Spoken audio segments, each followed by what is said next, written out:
NUFC Early Night News with Gary DeJordy Yum Yum, Andrew Boki, Christina Cage, and Derek the Mighty Wind. Weekdays from 8 p.m. UK, 2 p.m. USA. NUFC Talk. Good evening. Welcome one and all to NUFC Talk, the early part of the late show with myself, the Mighty Wind, Boki, Christina, and we've got a lovely substitute tonight. We've got Jamie with us, which is great. Nice to see him with us and not in Baku. I bet he wishes he was in Baku, if I'm honest with you, rather than being with us. I do a bit. Yeah, exactly. Rather jealous of those that have travelled over there. I hope they have a safe journey. I suppose before you if you're enjoying the chat, obviously we are going to get into the news that's out there. Hit the like button for us. It helps push the Toon Army further up the YouTube table. And if you're new here, get yourself subscribed, join the squad. We're live every twist, turn, meltdown, and miracle this club throws at us.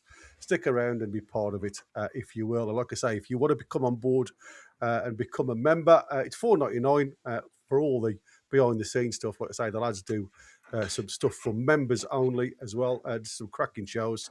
And there is definitely more coming your way. So the more you get the bell and everything else, you'll get notification for that 30 minutes before we go live. Always live, this lot. Never edited.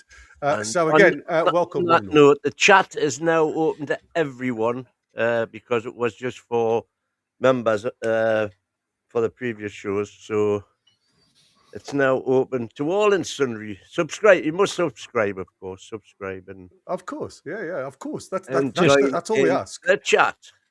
But I feel I need to address that. Kenny's comment about New Big and Nude Beach is a hangover from my show last night. That's not something that's happened in real life. I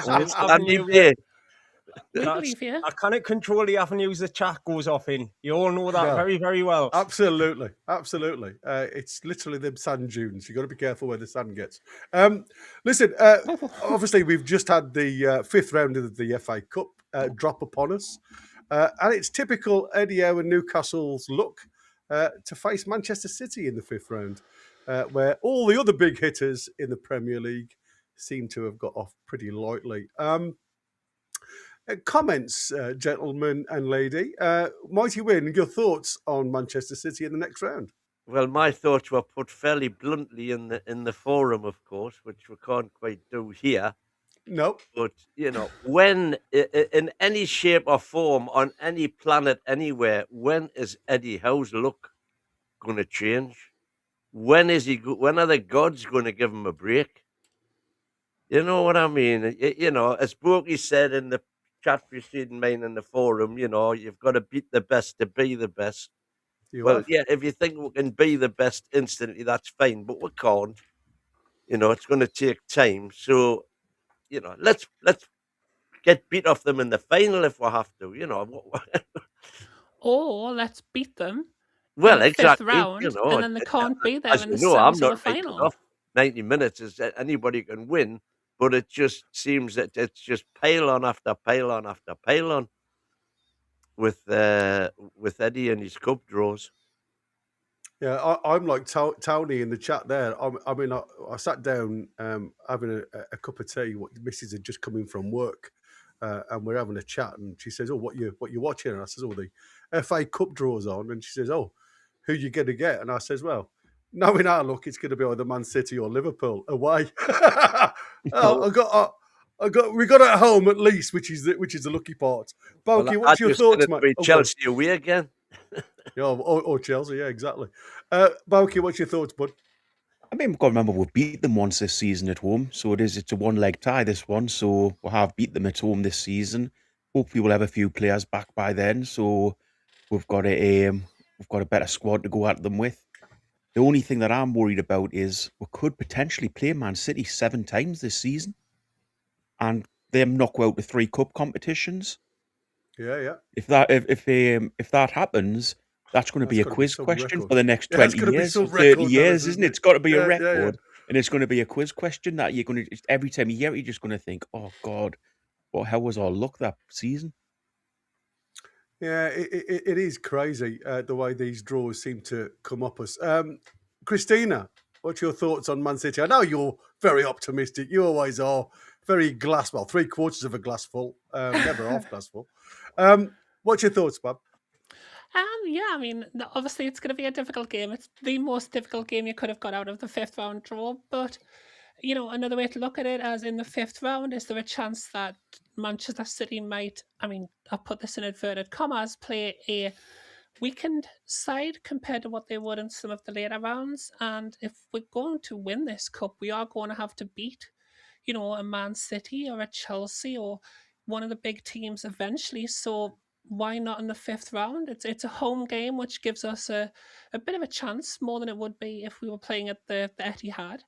So yeah, I mean, look, we can only go into that game with optimism. Hopefully we'll have a couple of players back from injury by then, and then I'm sure Eddie and the lads will give them as good a game as we would give anybody. Yeah, I just hope we turn up for the match. Jamie, I would have come to you, but I was going to ask you: do you think this is something that Pep Guardiola is also thinking? Oh, not Newcastle at home at St James's Park. Absolutely, he'll be gutted with that draw as well.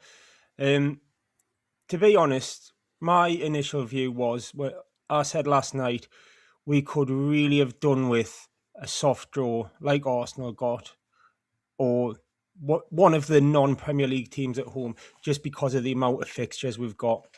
And I'm going to shock you here because I've got a couple of stats. Wait, if Brentford beat Macclesfield tonight, right, their match against West Ham will make it 9 all Premier League draws in the FA Cup so far. Newcastle have been in 3 of them. And here's another one for you. From mid-January to mid-March, there's a 2-month period where a quarter of our matches have been against Man City. So it's exactly what Wynne said. It's just coming at you thick and fast. We might be playing Barcelona the week after that tie. But I think you've got to look at it from the positive point of view, which is what you said. The best place to beat them is at St James Park. The ideal is to get past them. And to be honest, people might not want to hear it, but if we get in the quarters and Arsenal are there, the best thing to do is get them at St James's Park and hope that if Liverpool are still there, they're away at Wolverhampton, which is the closest anyone else has got to a hard draw. If they're still there, you need to hope someone else takes them out. Because I would rather do it now when we've got the best chance and get to Wembley and be underwhelmed by our performance. I know we did it last year, but I think getting a couple of them at St James is the way to do it, and I think we can beat them. We've got them on Saturday, and do you all remember last year when we got Liverpool 2 weeks before the cup final? And Howe used it as a sort of way to figure out a way to beat Liverpool. You need to do that this weekend. Play a game that isn't the game you'll play in the cup, but that draws him out, that it will inform him for the week and play in the cup. And let's get him beat. Yeah, good. I love it. I love that. Be lovely. I mean, even though St James's Park has often been our 12th man, wouldn't it be lovely to think that we hadn't got to face a referee that is also a 12th man for City, as we saw at Aston Villa, and all reports are now coming out that he's been taken off this week Premier League rota, which, to be fair, isn't much of a slap of the wrist, is it? When you think about he's missing one game, and obviously the other officials that were with him.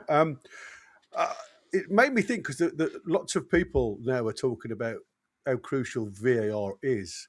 And I wanted to ask you guys, do you think it's fair how we go through up until the 5th round where VAR isn't involved because of the lower league clubs can't afford to have it installed? Should they not just go through the entire tournament then without VAR, if that's the case? Because surely the mistakes that we saw last weekend will literally, be resolved by VAR come the 5th round. For me, I think it puts a little bit of a mockery because as people are saying now, the refs are very much reliant on VAR to get them out of trouble. I think, do you think it would be interesting if, we all know why VAR isn't in the FA Cup, because obviously the smaller teams can't afford all the kit. Can I just ask about that then? So if you look at the next round, Wrexham and Mansfield have both got home ties. So I would imagine that are the FA going to foot the bill for the VAR being fitted there? That was part of the question I was going to ask. How come it's going to come in on the 5th round, but we've still got teams in the lesser part of the leagues that haven't got the facilities? Who's going to pay for it? Because they're still not going to have the facilities come that draw, come that time. Perhaps. Maybe. I think. I don't know, but maybe the FA will pay for it, but it will then come out of the facilities fee, which the home team get from the FA, because it'll be classed as a cost, and obviously they only get a share of the profits. So maybe that's the way that's worked. But if I was going to suggest a different alternative, which would be if VAR is available. In other words, if either team if the home team participating has VAR capabilities, should it be both teams would have to agree, but could it be just a consensus between the two teams that if VAR is available, you use it? Maybe one team would veto it. I don't know. Be interesting to see, wouldn't it? Well, it would, but you know, all the excuses now. You hear the pundits post match. You hear a lot on Talk Sport today about how poor the officiating was at that game, and according to some ex-referees that are still involved with the PGMOL, it's gone. I think there was only another situation that came to light regarding referees. So I had a little bit of a deep dive on what happens with these referees during, obviously, the Premier League, Division 1 Premier League. I mean, according to it, Chris Kavanagh has been part of the UEFA Elite Referees group. He's been promoted up into that. And trust me, if anybody was watching his performance at Aston Villa, they'd think again. So in 25-26, there's 21 full-time select Group 1 referees, okay? So this group is a primary pool from which match referees, VARs, fourth officials are selected for top-flight matches. So in addition to this core group, the 6 new referees were promoted to a newly created Select 1 group, if you like, for this season. They serve both the Premier League and the English Football League, so providing a wider rotation of talent and pathway for further promotion. So when I looked at what these guys do, and obviously you've got to remember that there was certain retirements because of age. They certainly don't look at you at a certain point. And the likes of David Coote, who was obviously removed from his position but in late 24. So these guys have been filled. But because there's 21 plus the 3 or 4 that do a rotation through the lower leagues and into the Premier League, VAR or reliance on VAR isn't an excuse, because these guys are working without VAR virtually every time they're not in the Premier League. So that excuse is absolutely not right, you know, because it's the same with the linesmen and the other officials. They're all saying, you know, they're told now on multiple occasions not to raise the flag in the Premier League, but they have to do it in the lesser leagues where they're officiating. So what is the difference? Can I just ask a quick question, Gary? Is there any other point in football's history where the rules for the top flight teams have been different from lower down the leagues? So, you know, where normally when new rules come in, it's stated out throughout the leagues. However, with VAR, because other teams haven't got that, it's only for the higher up teams. So is it now making a 2-level football system because the rules are different at the top for the top level teams to the teams further down the football pyramid? Yeah, I think there was a lot of hoo-ha. I mean, War Captain Bruno here's got it virtually more or less. It's not meant to like replace officiating. It's meant to help with the small errors that seem to be costing, you know, lots of Premier League unseen errors that are costing Premier League clubs either, you know, relegation, things like that. So what they've tried to do is minimise the amount of mistakes that are within the game. But again, when you start to see how many mistakes was made, I mean, there was 2 red cards for me. There was 2 penalties. The one, and this makes you laugh now, right? Now, apparently, he was on the red card that he got for Bizot.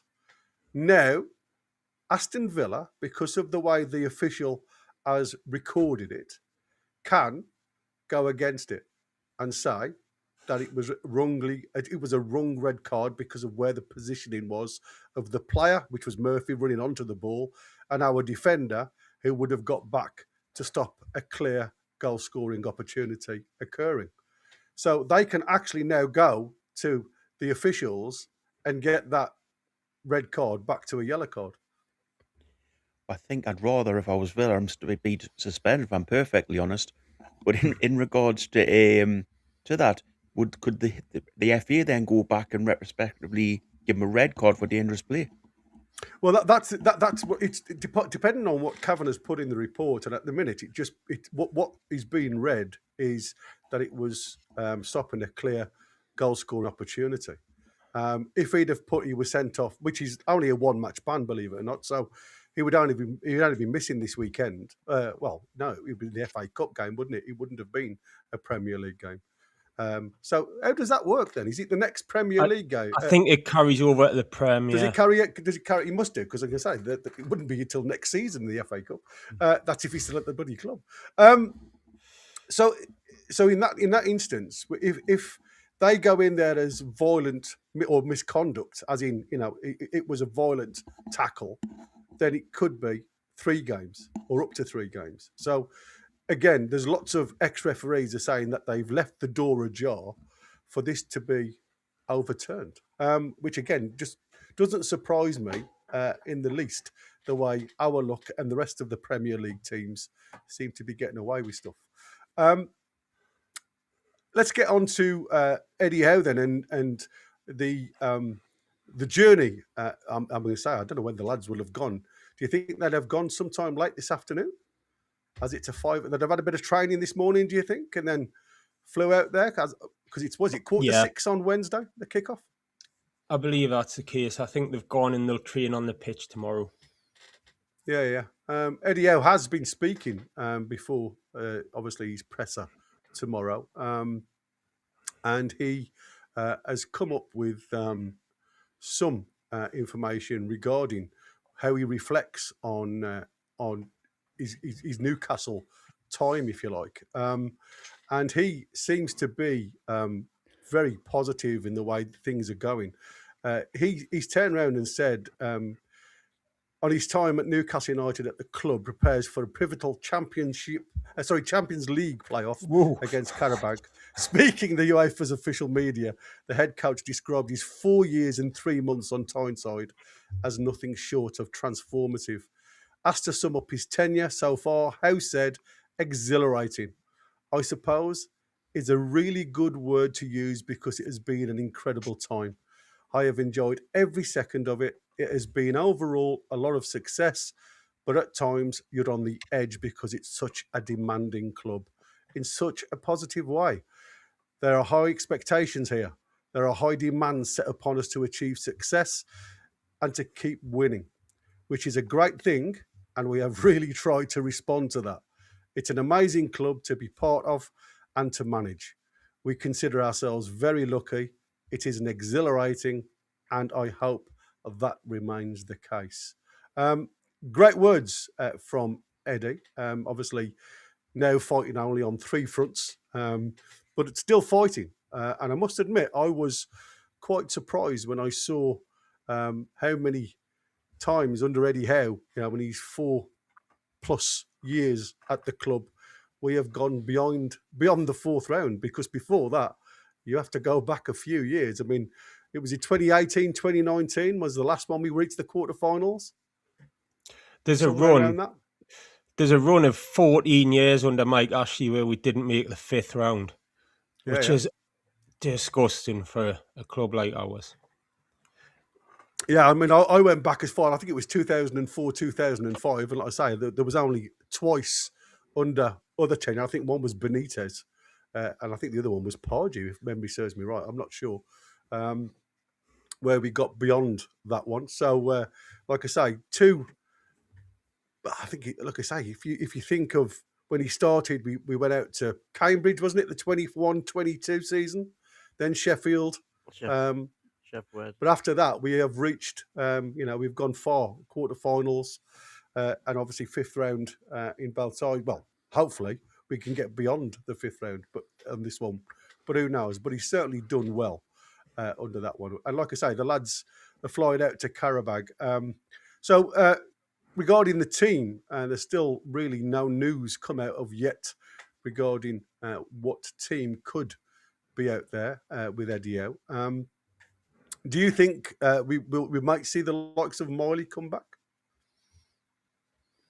I would like It was to. only a dead leg. It was only a dead leg that they were reporting, isn't it? So you'd like to think. I know we went through the different stages of dead legs, but you'd like to think. Hope he has a chance. And has anybody heard anything on Trippier? Is he fit? Did he come off because he was injured, or did he come off just to save his legs? I reckon it was just a. He said he got a bit of cramp or something in his calf. That's the report that I heard. I don't know how it was, but he said it was just a tightening of his calf. There was nothing else. So I don't know. But obviously, we have seen that there's a couple of lads that were missing against Aston Villa. I mean, he's Botman and Wissa. How severe is this knock, and where is this knock?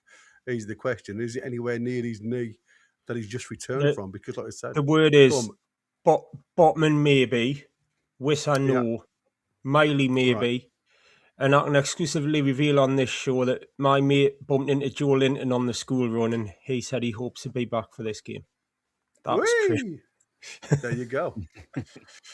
I take care. I like it. I like them. I take care on the school run. That's what we like to have. I take care. Is that what channel the game's going to be on? I love it. Take that laugh as a no, but okay. In the know. I love it. In the know. Oh, in tell the you what. know. I love you. Got a bit of a honestly, trivia you question. make me smile. Go on. I've got a bit of a trivia question about the game that Wynne might know, Gary might know, but it's open to you all. The ground we're playing at tomorrow in Baku is called the Tofik Baramov Stadium. It's named after a famous Azerbaijani. Does anyone know? Can anyone tell me who Tofik Baramov is? I certainly can. No. I thought you might. King of the Daytime Quizzes. Go ahead, Wynne, tell them. He was the Azerbaijani linesman who said that England's World Cup winner in 1966 was over the line. Hey! Correct. There you Spot go. on. Oh. There you go. Love it. Love it. That still has never yet been... They've tried always to do telemetrics and whatnot on that. And it's a camera angle. That's the problem back then. Definitive answer whether it did or whether it didn't. Yeah, the camera angle's never going to give you a definitive because, like I said, that's just the way it was back then, wasn't it? They've had as much photographic investigation of that, I think, as the flags flying on the moon. Yeah. I mean, with the lads missing, like the trajectory of shot and all that sort of stuff. Yeah. I mean, for me, this is probably a really crucial point for us going out there because, like I said, they start really well at home, and they will have a point to prove against Premier League teams. I mean, I don't think Newcastle will lose, but we have to be on our mettle. So Eddie Howe decided on Joe Linton, obviously, to play. And now we've got the ITK with us. We definitely have a feeling that he could be involved some way or another. Even if he comes in off the bench, it certainly gives us an edge, if you like. So the performance is critical for me. Availability of those three obviously would define the structure, but we know now that there's certain ones going to be missing. We've got some midfield physicality, and I do enjoy the setup against Aston Villa. I like the control. I do think with Sandro and Ramsey dropping into that hole and then working the half space as we saw them against Aston Villa. They work really well together.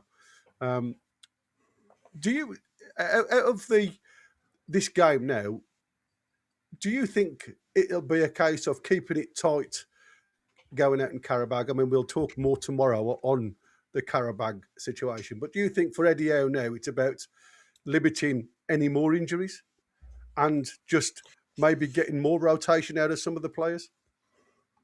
I think for me, it's going out there and getting the tie won so you can do a little bit of resting when we get back home. So I don't think it's unrealistic for us to go out there and win by a couple of goals and give us that chance to sort of rest players when they get back home to the home tie. This is not Baku putting all the meat on the grill, is it? I'll go up the strongest team I could against them over there, and then, as I say, try to get Rest the on win, this side. get a 2-3-0 win, then rest the players this side. Right. Oh, well, I'll go along I with think- all of that. I think the idea is to play a strong side. I mean, he left Gordon out of the starting lineup. He played Jacob Murphy ahead of Alanga. I think that drops a couple of hints that both of those will have a good chance of starting against Karabag. I don't know if that's just me reading too much into it, but that's kind of how it looked to me. I think Could be interesting. part of the problem is, and I don't want to speak for all of yous, but I'm going to guess that we all know naught about Karabag and we couldn't really guess what the best sort of team would be. Like, is there a vulnerable left back who Alanga would have on toast? I don't know. I do. Well, He'll know about them, my but- idea is later on when the lads are on the late show is for me to be doing a deep dive on Karabag because, like I said, I've watched them more highlights. If I'm honest with you, they were on, and I was watching parts of them play part of the Champions League pre knockout stage, and they look all right. You know, there's a couple of lads, especially down that left hand side. They do tend to play the ball quite nicely through that level. On the inside left position, more central. But again, you know, is it the fact that they were just playing teams on the day that just thought they could turn up and win? You just don't know, do you? You know, I think getting to this stage now, the mentality will shift. I think you totally should send differently. Eddie and his analysts some of your passing maps. I totally agree. Set them up for Karabag and Just set him up. Get them sent off though. Yeah, exactly. So let's have a quick look at. Do you think that the system will stay the way it is? I mean, like I say, the lads have got some information regarding Woltemade according to the thumbnail. I haven't seen the information that's out there, apart from obviously there was talk the other day about Bayern Munich potentially wanting to offer somewhere in the region of 40 million for him in the summer. It'd be interesting to see if that does come to light. But do you think he'll stick with the same formation, or do you think he'll change it up again to his 4-3-3 usual style of football? I think Well, he'll as you stick. know, I was quite excited about the lineup on Saturday. I mean, genuinely, I thought, whoa, no, that looks like a side.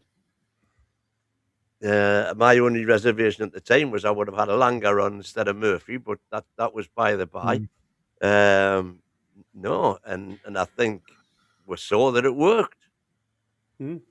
Granted, they were all playing and all given 100%, but that's what we should be getting every week. And we haven't been getting it for long enough now, up until the Spurs game. I'd love to see it be the same formation. Maybe change Alanga and Barnes Murphy and Barnes for Alanga and Gordon. Get them two on the pitch, just simply for the speed to get in behind. That's right. But apart from that, I think I'd love to see it be the same formation with the same. I thought it was probably one of the best games. Well, I know he scored goals in other games, but that was one of the best games he's had for. In regards to he actually got on the ball and he didn't give it away. He was keeping the ball and playing it off. And he was that little bit dropped back from being a number 9, but he was further forward than would normally have midfielders. So I'd love to play the same system. Yeah, I agree. I think he was a breath of fresh air. I must admit, he wasn't quite an 8, but he wasn't quite a 10. So he was like a 9, but not the 9 where you think up the top. He was sat in the middle of the two. Because the one thing that really concerned me, I loved his working around the midfielders, Tonali and Ramsey. The only bad part about it was a couple of times when he just couldn't get back into the box because of how deep he comes to actually get on the end of anything that could come his way. Right towards the end, obviously, he had that snippet, which felt great for him, and I hope that turns a corner. But, for me, it was certainly lovely to see. I mean, even Tonali, him Woltemade Tonali's interview post-match, I thought was excellent. I don't know what you guys thought.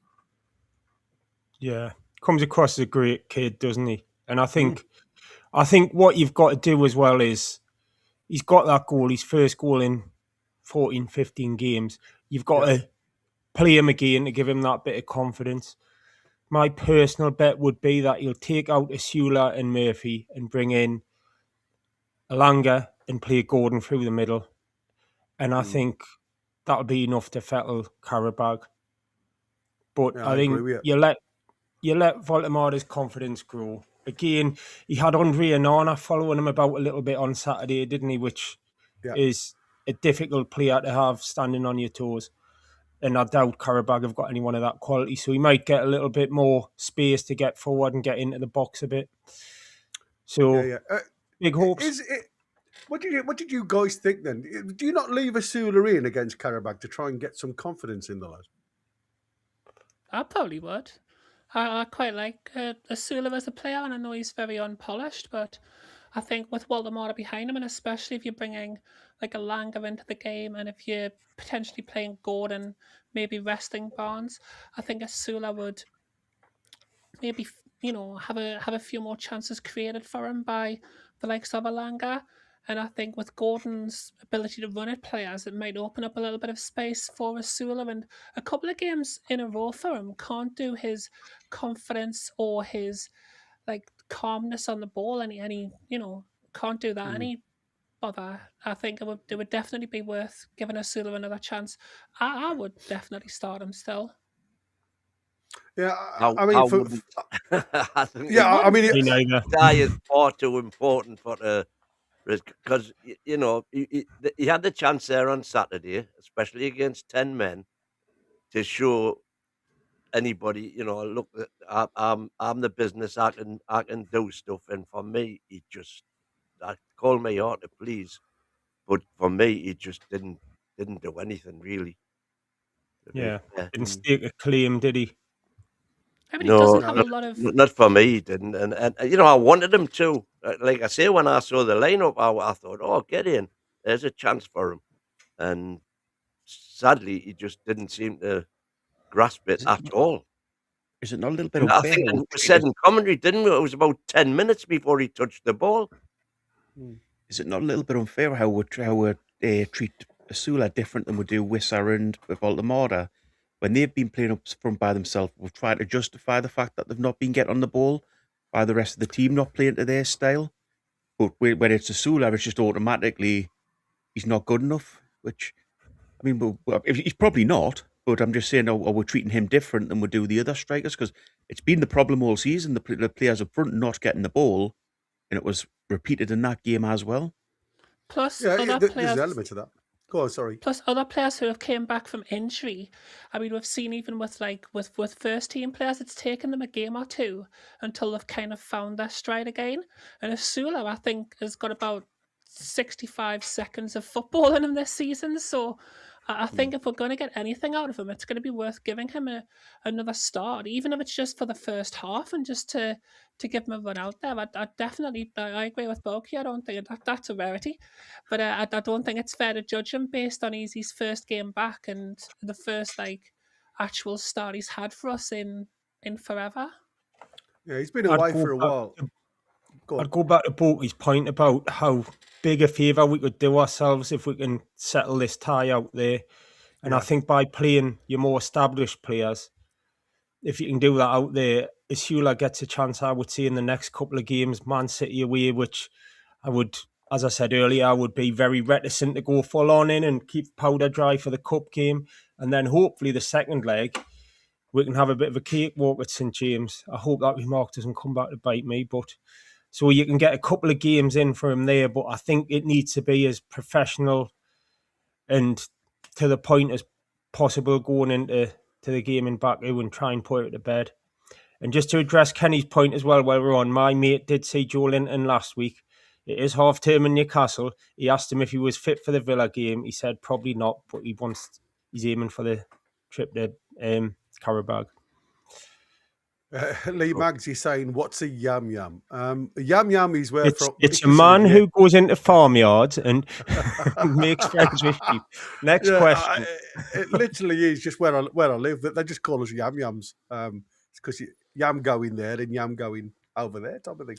This is going to sound classic me, but so your name has nothing at all to do with those twisty sweet treats from Greg's. Them are yum yums, not yam yams. Yeah, That's with a U, not with an A. But yeah, I mean, I am really sweet in the middle. Oh, there you go. There you go. Let's have a quick look at some of these start comments. Gary Let's go saying, Chelsea, Liverpool and Arsenal couldn't beat us in the cup, so this year they give us City in both cups.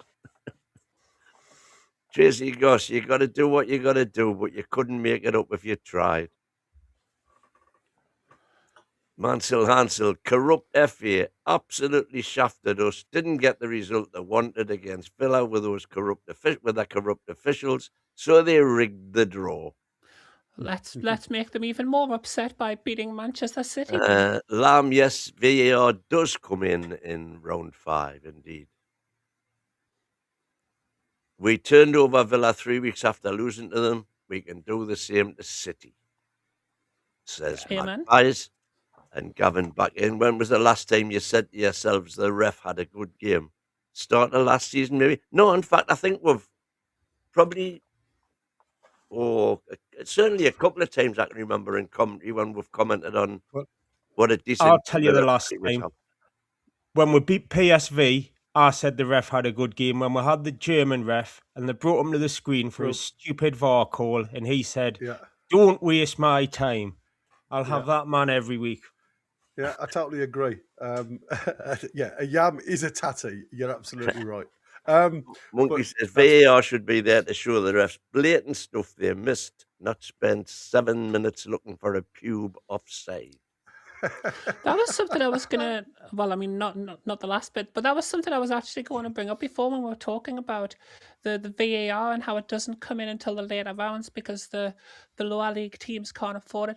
Surely, if the FA are going to introduce a rule that they want their football games to play to that standard with that rule, surely it should be up to them to either pay for or donate at least something towards the equipment that would require for the smaller teams or for all teams, to be fair. Because, I mean, it's not really fair. Like my workplace is like, okay, we're going to make a rule where you've got to wear a specific hat every day for the rest of the year.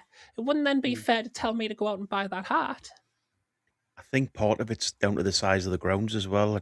VAR, they struggle to actually set it up in some of the smaller league grounds so that it was effective to work. I think that's part of the issue with it, from what I've understood over when they've discussed it in the past, why it hasn't been cascaded right down the Football League. That's fair. Well, if you do the tour at St James's Park, the girl there, she points out where the VAR cameras are. And some of them look as though they're not even pointing at the pitch. Yeah. You know, but it's all to do with the electronic telemetry. Well, if you could imagine some grounds haven't got 4 stands, have they? So in the lower leagues, yeah, so there is that. You could never. Can I just ask a quick question when we're just harking back to the FA Cup side? How do the numbers get allocated to the teams? What the draw numbers? The draw numbers, because they're not in alphabetical order. Well, it used to be, but I'm going to say, because wasn't Arsenal number 4 or something crazy? Yeah, but something like that. Is it the order you qualify for the next round? No idea. Because the last ball was tonight's tie. Yeah. Yeah, you're right. It could be now. Maybe it used to be alphabetical. Yeah. I was just going on what Baku was saying there. Didn't they have a floodlight outside as well tonight? Because they've got an artificial pitch and the floodlights aren't great, so they had to hire in a crane holding a floodlight. Apparently, on. so. Is that Macclesfield? Macclesfield, yeah. It works out though, because going forward, they can use that as a street lamp. Oi! There you go. Let's just take it then to the Karabag on Wednesday, 6:15 kickoff. Great breaking news. The FA bases the ball numbers for each FA Cup draw primarily on the tie numbers from the previous round. For example, the first two teams drawn out of the hat in the third round will be tie number 1. The winner of that game will subsequently be ball number 1 in the fourth round draw. Oh, okay. There you go. We learned something new. You know when you're more confused after you've asked a question. Yeah, there is that. Yeah. So let's go back to this fixture then, Karabag, because Man City 8:00, I believe, on Saturday, isn't it? It's the late game on Saturday. So obviously going to the Etihad after a Wednesday over in Azerbaijan, there's not going to be much prep time. It will literally be a case of that. The Man City team have the whole week of rest and recoup, where the lads are going to be pushing at it. Do you say then, Boki, I'm going to come to you because obviously you said this is a really important game, and I agree with you, mate. Surely Eddie Howe now must go at this game with the team rather than consider what Manchester City is going to provide on Saturday evening. I think you throw the kitchen sink at Karabag in the cup, because as I say, if we get a good win there, it then gives you options for the Man City game. So if hopefully we're 3-4, 5-0 up in the tie, then you can leave a little bit of meat on the bone for Man City. If we're drawn still, or God forbid if we're behind, then I think Man City you rest players and you get your core team fit for the second leg. Yeah, Mansfield host Arsenal. I mean, that must be love it. They must be loving it, mustn't they? Down there. That'll get the finances put in order. Put in order. That'll probably probably give them a couple of years. Please start comments so I can get you. Yeah, go on, mate. Yeah. Is Gary begrudging Stevie Wonder earning a few bob running the lane on Saturday? I am. Who's Sunderland got? They've got Port Vale or Bristol City away. Yeah. But there's an interesting twist to that, because the Port Vale v Bristol City tie takes place 4 days before the 5th round match. So they won't know who they've got until a few days before the game itself, which is going to be really disruptive to them. And hopefully it's Bristol City, and hopefully they get knocked out. Why is that? Do you know why that is, then, Jimmy? Because I don't. No, it's not on, is it, really? Because it's obviously been postponed for the weather, and I think the right thing to do would have been to kick back whichever league game they both have next week and put it then, so there's enough time for sort of Sunderland, and I'm thinking of the fans more than anything, to prepare for heading down there. But if it gets Sunderland, it was a waterlogged pitch, wasn't it? Yeah. So I mean, if that's but I mean. The lads in the lower leagues, I mean, they're used to playing a couple of games a week, which is what they often do. The problem is, because of this time of year, any of those matches can be called at the earliest stage because there is very little drainage. And Bristol, we know, unfortunately, it's a great ground, Ashton Gate, but it's not the driest of areas at times. I think it was at Port Vale, Gary. It was Port Vale. I mean, it was at home, but I'm saying even if they go down there in March, it could be postponed again. You know what I mean? Type of situation. It could be even further back. So I think that the biggest problem is the fact that the FA, the EFL, have to try and squeeze all of these games in, so they haven't got that congestion at the end of the season, when a lot of the cup competitions obviously start coming to a head. The problem with that as well would be that if that game didn't go ahead, which is a chance of, because the time of year it is, and the other games did, you would have the quarterfinals settled for other teams, and you'd still have 3 teams that need to get through a 5th round, and then Of Sorry, course, I've experienced when we ended up playing Wrexham in the 3rd round of the cup. We played Wrexham on the day that everybody else was playing the 4th in round. the next 4th round. round. Yeah. Yeah. You can't compare the 70s though, really, can you? When, like, you know, before they had electricity and the A19 and stuff like that. You know. I was going to ask Well, when that Wrexham, it was the bad winter, the really bad winter, and we set off from the. I'm going to get Chris to get the music from. Do you remember the old violins Morbus advert? We set off from Newcastle 4 separate times, and never got less far than Leeds before what. So the nearest we got away from, the furthest we got, or the nearest we got away from home was Leeds, when we were told on radio that it had been postponed again. That was. You were on your push bikes as well, weren't you? So terrible. When I was a lad. Oh, I had a good car in them days. I had a Fiat 124 Special with a twin Weber downdraft carburettor. Those were the days. That could shift, I can tell you. Yeah, I didn't know what that is. It's ice cream. I'd love one now in decent condition, I'll tell you. It'll be worth a few quid. The Tyne and Wear derby, then, the ticket confirmation has been confirmed, with Sunderland obviously usually allocated around about 3,200, confirming only 2,528 tickets for the derby at St James's Park.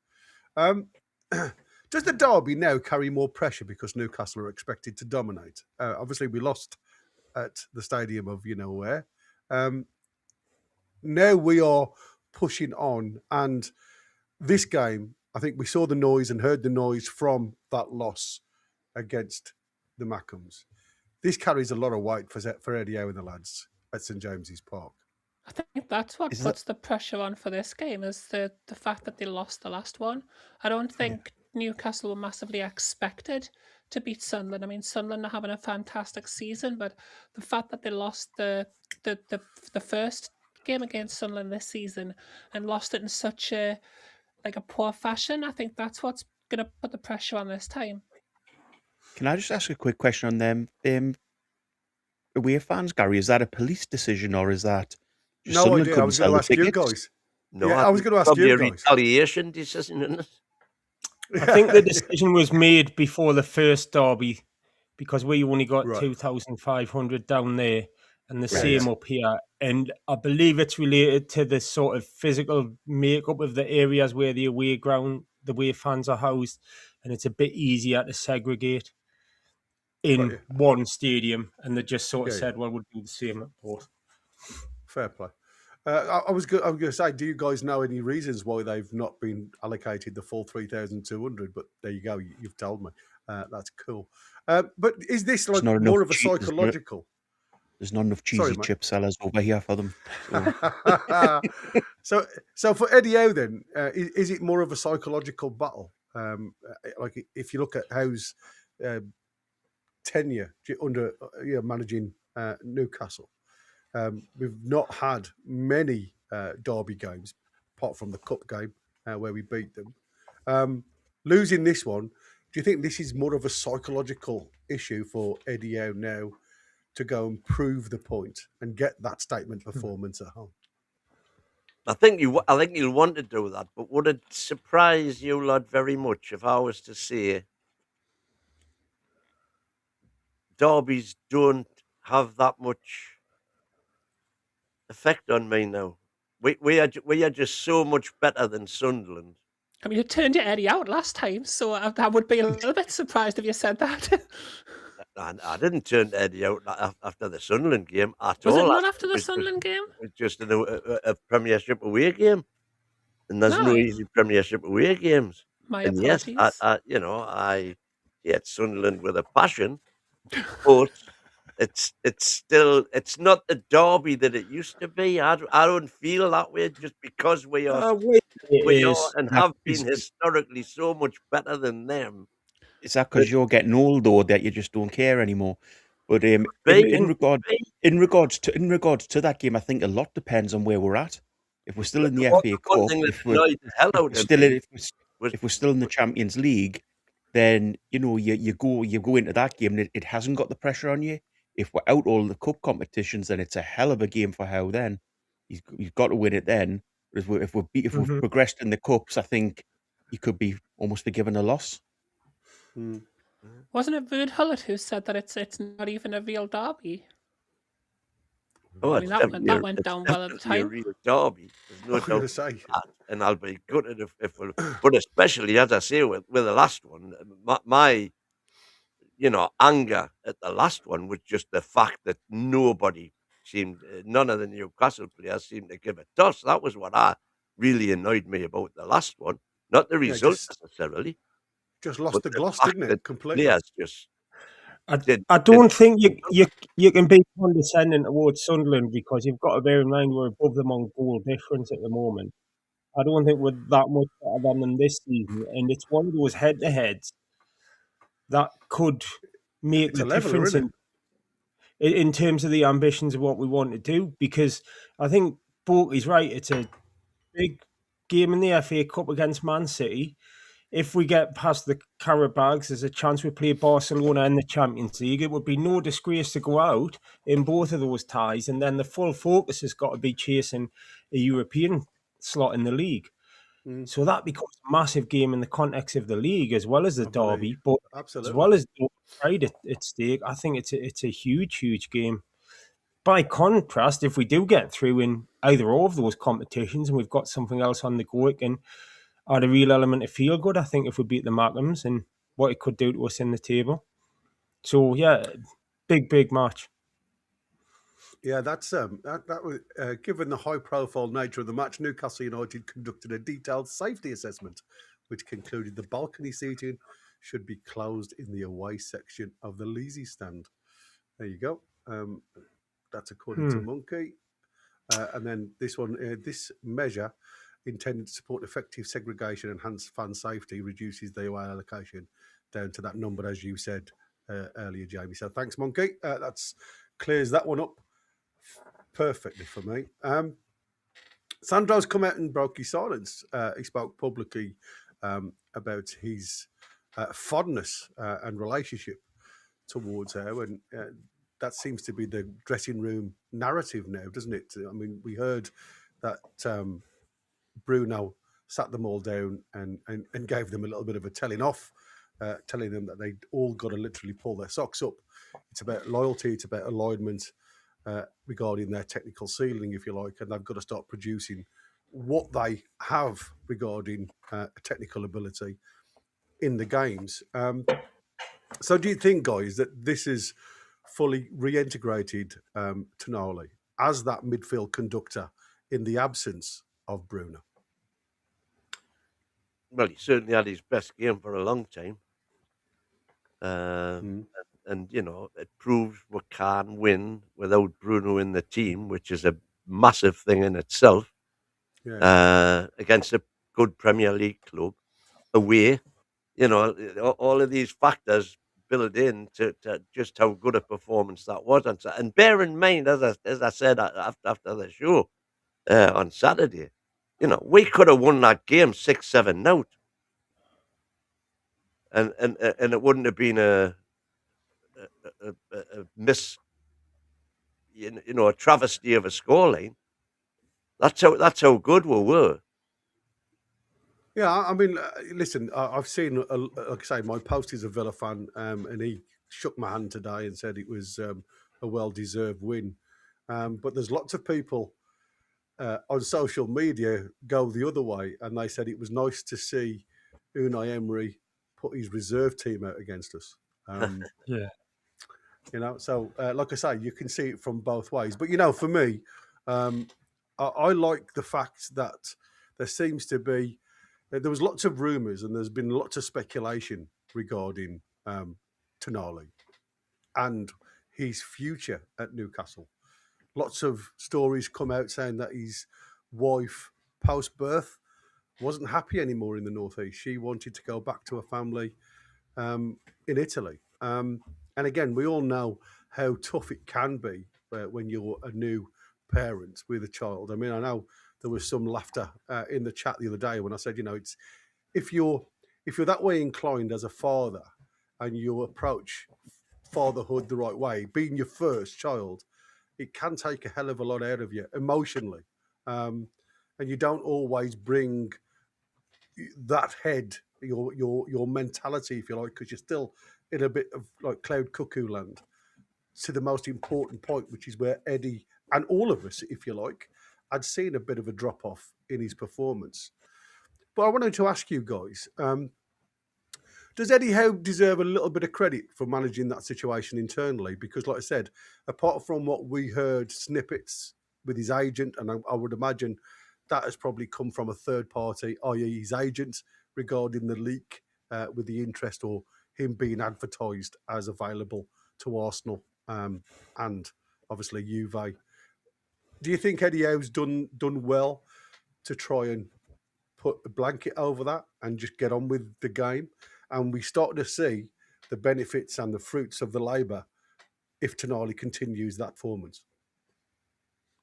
I think Yeah, if you buy good players, and you're wanting to progress, then you have to get used to that. The fact that other clubs are going to want them, and players will get unsettled when people come in for them or there's rumours. It's not just about home life; it's also about football as well. So yeah, I think a lot of it is down to family, probably. As you say, new baby, maybe he's actually beginning to settle down a little bit at home. But as we progress as a club and get bigger, we're going to have to get used to the fact that players will become unsettled and will have bigger clubs come in for them, and we will lose players. That's going to be, it's part of football. It's going to be what's going to happen moving forward. The Isaac situation isn't a one-off. The way he conducted himself is, but a big club coming in for one of your players is something that's going to be part of our future. Mm. No, I agree. What's your thoughts, Wyn? Do you? I mean, I know you've just stood up there and showed your chest out to the world in Viewerland. For those who are listening on radio, Wyn is donning the I've got my Eddie T-shirt on with his sunshine in the background. The sun always shines on Eddie T-shirt. What's your thoughts, Mike? I think he's done what he always does. He just does things quietly in the background, doesn't make any fuss about it, lets everybody else make all the noise, and just gets on with his job. That's just the way he is. And I don't think you'll ever see him come out and, you know, air the dirty linen in public, as they say. He just get on, and he will realise whether whatever individual player is or isn't happy and what can be done about it. And if it can't be done about it, he'll be the first to move them on, I would imagine. Christina? I mean, I think we've said it many a time on this show in the past. When people have, like, for example, after the Sunderland game or after a game where performances haven't been too good, and we've mentioned that Eddie gives his answers to the journalists the way that he's going to answer to the journalists, and then whatever he has to deal with, he does behind closed doors. And he's had a lot of pressure on him in regards to that, because straight after the whole summer situation that we had, he's then went into a season where we didn't start very well, and there was then, the rumours have then started to transpire about certain players. So I've always been a big admirer of the way that Eddie Howe does kind of, he'll give a bit of a generic, maybe sometimes boring answer to the journalists, but then whatever he does behind the scenes has him in a position now where a player that a lot of these journalists have been saying is disgruntled at the team and doesn't get on with Eddie, has scored an absolute blinding goal in an FA Cup game that was very important away from home, and then ran over and hugged Eddie Howe, and then came out publicly and said how much he respects the man. So I think that's a testament to the way that Eddie handles things without, as Wyn said, airing the dirty laundry publicly. I think. Yeah, I tell you one thing I tell you one thing that would rattle Eddie Howe if he's seen how many viewers we've got, how little likes we've got compared to it. So if he's can hit the likes guy, he'd be absolutely fuming with that. So if he's can hit the like guys for Eddie Howe, he would probably try to sell Bruno. I think you know what, Gary? It's the same with every single situation because people write their own stories, don't they? And there'll have been lots of stuff said about how Tonali hates Eddie Howe and how he wants out and stuff like that. But Tonali's own words that he felt obliged to come out and say, well, that Howe's been brilliant with him. That's been reflected the other day with maybe an enforced change. I am an advocate. I think that it's true in all walks of life. Happy wife, happy life. And if his lass is seeing that he can get an extra 100 grand elsewhere and maybe get closer to the family in Italy or whatever, that's a difficult personal situation to marry up.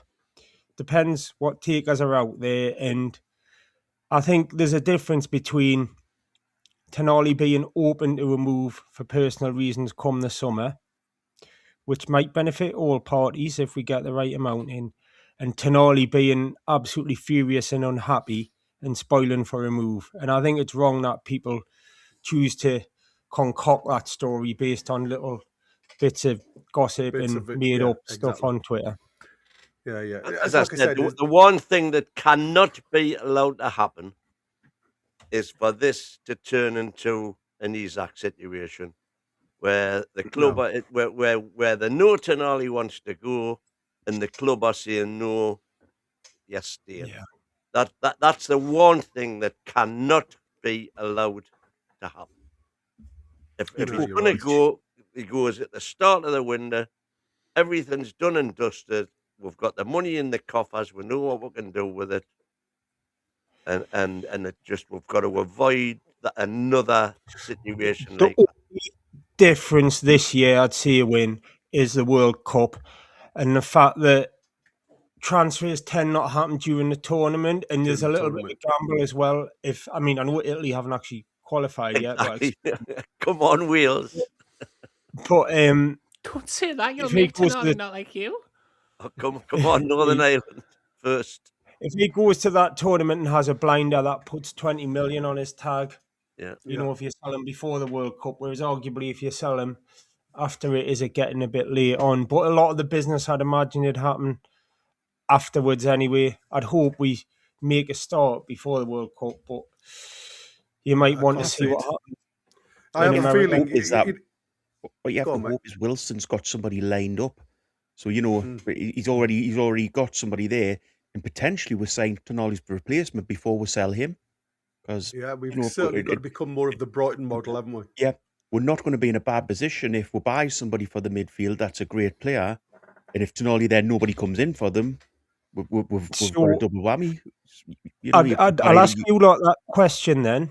So it's the weekend before the World Cup starts, and there's say there's 75 million on the table for Tonali and he wants to go. Do you do the deal then, or do you hold off till after the tournament and hope that the tournament will throw up a bit of additional interest and you can maybe get a greater price? Or an injury, and you don't get That's nothing. The risk. Well, that's what I said. It's the risk and reward, isn't it? Well, I don't know. Would you accept 75 million for Tonali? For Tonali, he's got to be. When you think, right, and again, I'm only going off, and again, everybody sees a game totally different.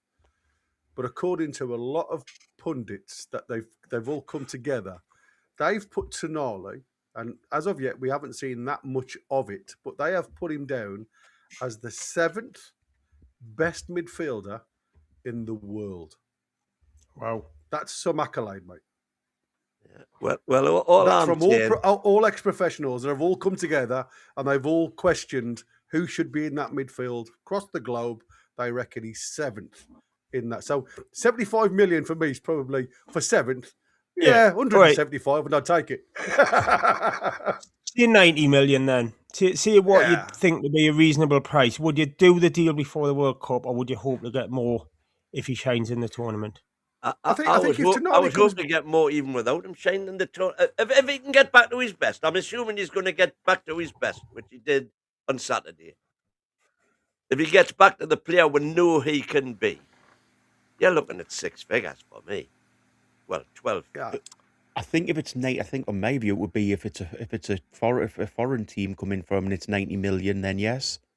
If it's a Premier League team, then no. So Maybe. it would be slightly dependent on who came in for him. I For agree me, with that as well. I wouldn't sell him to a Premier League team for £90, £90, £90 £90. million. Whoa! If Declan Rice is 110 million and Caicedo was 116 million, you've got to be starting at 100 million. But He's better than both of those. even say that, say 100 million, but as I say, I wouldn't do it to a Premier League team. But you could do if a foreign team comes in for him, then I think you have to think about it. I think what for me, I think it all comes down to the player. I mean, again, what you've just said there, Mighty, was you don't want to get into that situation where we were with Isak, and we certainly don't want to impact the rest of the dressing room. If from the rumours that you hear, was potentially some of the reasons why we certainly didn't start this season very well. I don't know, for me, the answer to it, because again, I would want to know where the player was first and where he stood. If he was so desperate to leave, I would probably look at, and especially if I was going below the 100 mark, there would have to be a clause of some description on top of that. Is Chatham making a good point? Is Chatham making a good point there, Gary, in that they're saying that if he's homesick and that's why he wants to leave, it's obviously back to Italy he wants to go, or then the Italian clubs could actually afford him. No. Well, that's what I said. They can't.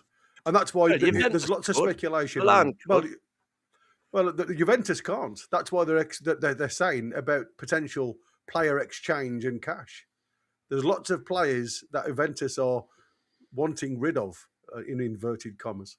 So the rumour from there was the fact that they are looking to offload and maybe go into the market regarding, a midfielder in the likes of Tonali, who they've admired for such a long time. Coming on to then, because that leads beautifully on to my next point, if I might. We've heard of PIF wanting this multi-club model, this structured expansion, if you like, of clubs. They're exploring it. They're obviously trying to get rid of their Saudi clubs, and I reckon that will be done by the summer. All four will have, according to the rumour, again, there's somebody around the corner that's already put an offer in, which is being accepted for Al Hilal. So it's them getting rid of the baggage, if you like, to move forward into Europe to get this other club. We'd heard rumours that they were looking at Brazil to get the deal done. But does this term power, you talk about power positioning, multi-club structures, we've seen, the blue coat groups and stuff like that, all involved at the Chelseas and the like. Manchester United have got something going on with Red Bull. So are we now looking at that as that next level of being a power elite club within the Premier League? If it happens, I mean, you every time there's a story like this, it just sort of dies on the vine before anything happens, doesn't it? Well, there is that. Yeah, there is that. How many But stories I think have we had? The benefit is that instead of having a bloated squad, you buy players in for that team, and the ones that develop, you can make a sort of swift little move into Newcastle, and the ones that don't, you can just sort of ship out without a PSR loss. So it would be a brilliant move. I don't know if there's any clubs are rumoured to be in the mix, but I would hope it would be top tier sides in decent leagues and not, some of the dregs in the lower divisions of Belgium and the Netherlands and stuff. Is there anybody mentioned? Any?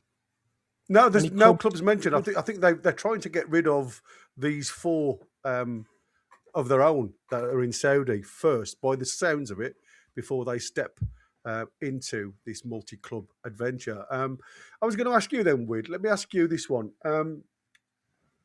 Is this about player trading? We talk about, there was a good player, I thought, that was going out on loan. Apparently, the deal broke down right at the end of the January window, which I think he potentially could have stepped into Newcastle, especially at the point where we hadn't really got a striker apart from Woltemade.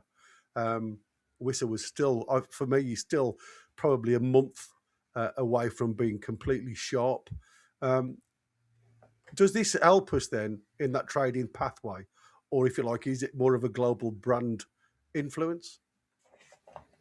Well, Ian Supermac, he is all for and thinks, probably rightly, that the only way we are going to be able to progress and compete is by doing clever player trading. So sooner or later, we're going to have to get used to the idea of selling our best players and then buying lesser players and improving them and doing it that way. If we can, if Hopkinson can't work his magic and get the revenue streams up, which would always be my first avenue of improvement, as opposed to we all know that if you sell your best players, there's only one way you go. Newcastle have done it for decades. You know, we end up so near and yet so far. Look at Crystal Palace. You know what's happened to them? Cup winners. You know, and now all of a sudden they've gone because they've lost all the players. And Brighton are struggling at the minute. I mean, they talk about relegation. Nottingham Forest, you know, up in and around the European places, have dropped off. And again, another manager brought in, another one sacked. That's the fourth this season. And you can't really say that they haven't got the players. So, you know, you're absolutely right. Go on. It's not just part of the PIF, though, since they've been at the club. We hear these rumours and they tend to circulate. So you hear the rumour about we're buying a feeder club. You hear the rumour about we're getting a new stadium. You hear the rumour about we're getting sponsorship. You hear the rumour about the training ground. We need to start to see these things happen now, not just a constant barrage of rumours. Some things need to progress, and I don't understand why some haven't quite quickly. The training ground sponsors the quickest one, but why haven't they moved that forward? Yeah, I mean, we've often said, haven't we, jokingly, that usually something like this comes after a defeat. Or, you know, it's like to try and lift you back up again after you've been smacked. Listen, I said, you know, words are cheap. After you've heard so many of them, we have got to start seeing a little bit of action coming your way. Bex, is this like more of a competitive project then? Is it transitioning from competitive project to more of a network hub? Are we just trying to expand our envelope from just outside the Northeast now to going into Europe, if that's where they look to get a club? Can I check by Bex? Did you mean Bex? Tina? I think you meant Bex. Tina. Sorry, Tina. I was watching Bex up in the chat. Apologies. I say it all the time, don't I? Don't do that with your lass. Well, you know what? We that's my nickname, believe it or not, is Beck, because of Thomas a Beckett. I was called Beck all day, so it's just ingrained into my brain. Apologies. It's Christina. Do you want me to ask it again? Yeah, if you don't mind. So, a Newcastle transitioning from a competitive project to more of a network hub by expanding now the global imprint, if you like. Well, yeah, I mean, I think because I don't know a lot about the multi-club structure. I know that it obviously opens up, you know, pathways for finding youth in other countries. But I think when you look at like the sponsorship deals that we're looking at getting in the future, I think if you've got more teams attached to you like around the world, that might open up like a bit more of like, okay, if you sponsor this team, we can then advertise you in like a higher reach kind of thing. And it's gonna, I mean, I would hope that if we're kind of still going to remain the number one priority of these teams for PIF, then it's going to lead to further recognition around other countries for Newcastle United, which might in turn lead to us being a more attractive destination for some of the bigger players. I know so far we've been speaking about, like Win was mentioning, if you sell your best players, but we have said in the past that Newcastle United might not be a big team outside of the Northeast. So this could be a way of us kind of getting over that threshold as well. Yeah, I think one of the main reasons that they gave was that with us now being out of the EU, we cannot sign under 18 players. Yeah. So we can't sign them till they're 18. Whereas if we had a feeder club in the EU, we could have an academy based in, I don't know, Antwerp for the sake of argument. And we could get them in there at 16. And then when they were 18, we bring them on. But just out of interest, that's the wage bills in UEFA right now. And as you can see, Juventus on 264 million and Inter Milan on 232 million are both above Newcastle. I don't know, AC Milan are down there on 189 million. But certainly Juventus, it would appear, could afford them, bearing in mind that they'll be losing 300k a week off what's his face? What is his face? Dusan Vlahovic. That's yes, indeed. That was easy for you to say, Win. Sorry, Win. What are the? Is that the wage bills of the club? That's the wage bills of the clubs, yeah. But can they afford the transfer fee? What's that got to do with the price of fish about the transfer fee? Just for somebody was saying that Juventus wouldn't be able to afford Tonali's wages. Who said wouldn't be able to afford him? To afford him, they haven't got the transfer fee. That's a lovely graphic you've brought up, though. Yeah, it's gorgeous. I do love it. You really prove your point. It's just not the point we were making before. Love it. Okay, so we'll go to revenue instead. Yeah, go to revenue. But you're right. I think all this does boil down to exactly what Win has just pointed out there, and I think that is the big issue. Newcastle have struggled with loanees, getting loan players out, young uns, to a club. Surely that gives us an avenue to have this so-called academy elsewhere to go and start some of our younger ones at competitive football games and more or less guarantee that they're going to get a game rather than just send them out there and then just watch them sit on the bench or not even be picked in the squad. Yeah, I think youth structure, like with Win talking about how we can, kind of gather players at a younger age earlier on, and also that would, it's going to give us a place to send some of these youth projects that we get to, we are then sending away on loan and getting absolutely nowhere with. I think that's going to be another one of the benefits of the expansion that we were just talking about. Yeah, I mean, for me, it's an interesting talk, an interesting topic, because the one thing that came to mind when they were talking about the PIF looking to go and do this multi-club expansion was the fact that they want Ross Wilson and Jack Ross to be involved right at the top, because as Win says, we can't sign players. Well, we can sign players, but they actually can't come across until they're 18. So you can still sign them. But all the bigger clubs, all of the elite clubs are getting the cream off the crop. So if we can go and land ourselves a decent, and Jamie was absolutely spot on, where this lies geographically is where the influence comes for me. Because, like I say, if you're in the back of beyond somewhere that nobody knows anybody or nobody really sees the football, so what's the point of it?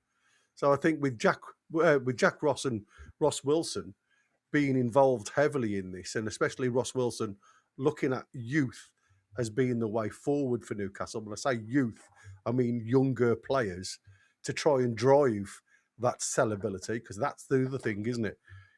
We haven't got the sellable assets.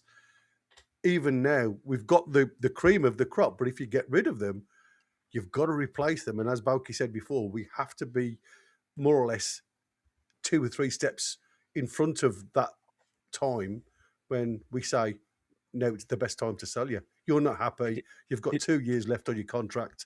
Let's see what we can get for you. Did Jack Ross not leave the club? Was he not the one that left? No. He's still there. Jack Ross promoted, I think. Was he the one that was being linked with somewhere else? No, that was the Manchester United link. It was the academy guy, wasn't it? Right. I can't remember his name now. It was one No. of the academy guys that was, and again, he refused to go, which just Oh, tells so he you stayed as well. he stayed as well. Yeah, it just Had an proves. interview, didn't he? And he had an interview and concluded that Manchester United is a rolling bin fire, and you would want your head looked at to go and work there in any capacity whatsoever. So with this feeder club, are they only looking to do one in Europe, or are they looking to do one in other continents as well? It doesn't say. I mean, like I said, because it's multi-club ownership, so You it can do as many probably as you want.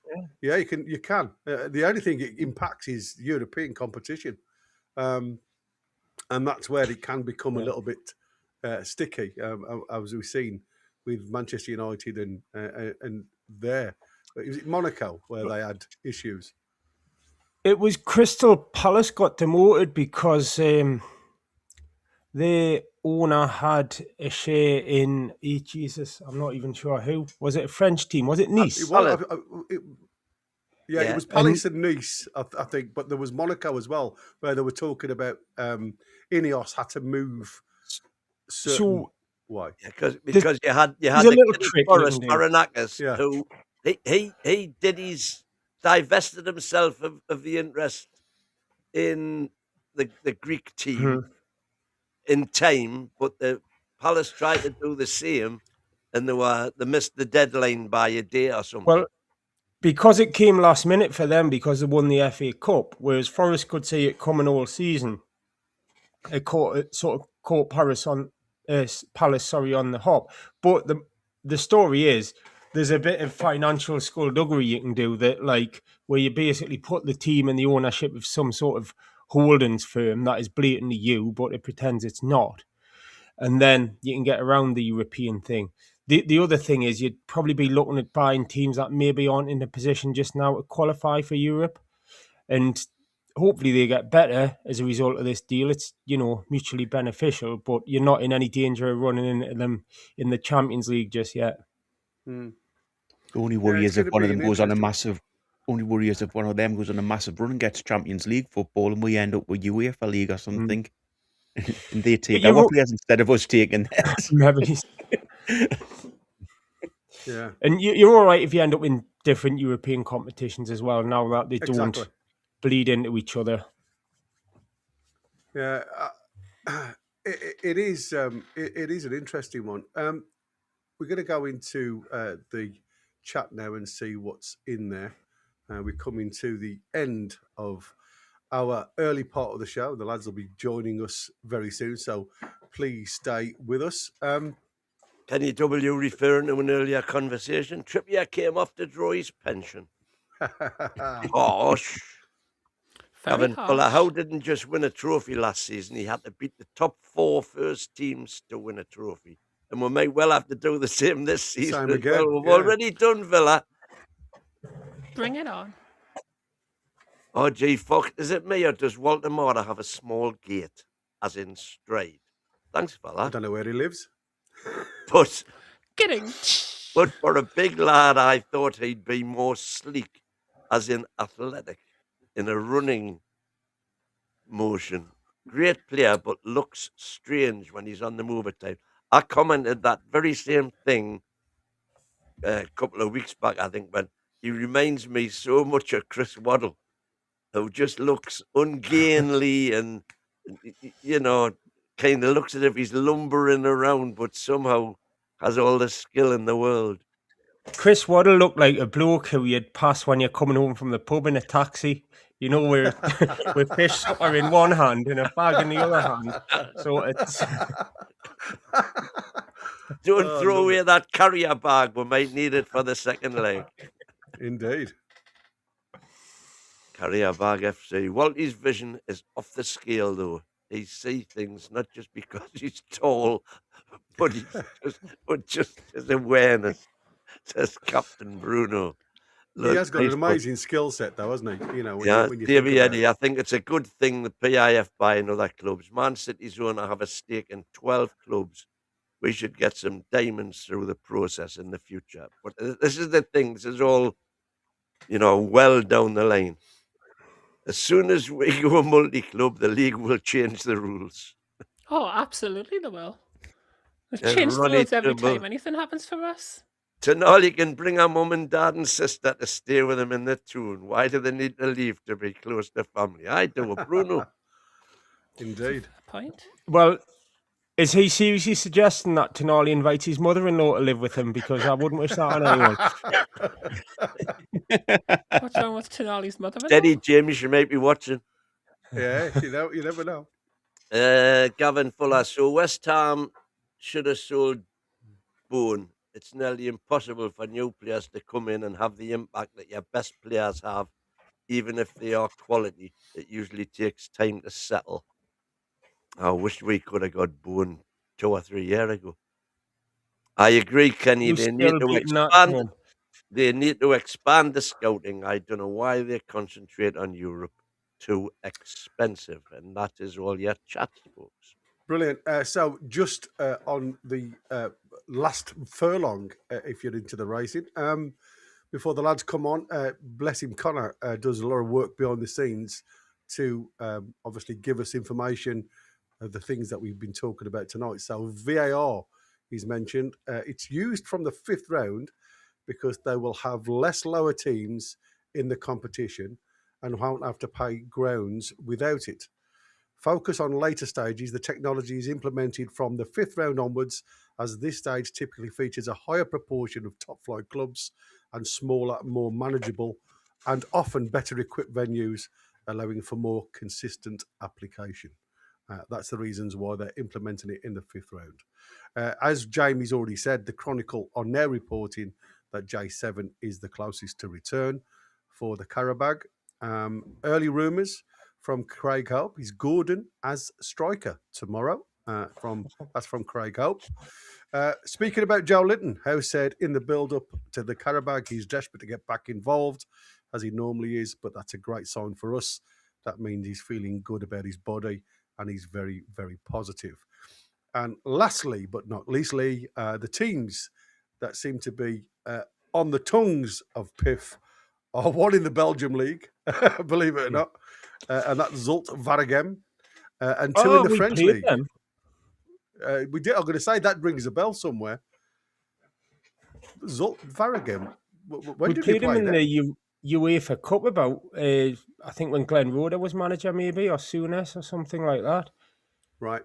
Yeah. And then there's 2 French. You're not on about Valerenga, are you? No, they're Norwegian, man. Zult Waregem. Yeah. Go on, get on your little computer. You will confirm that.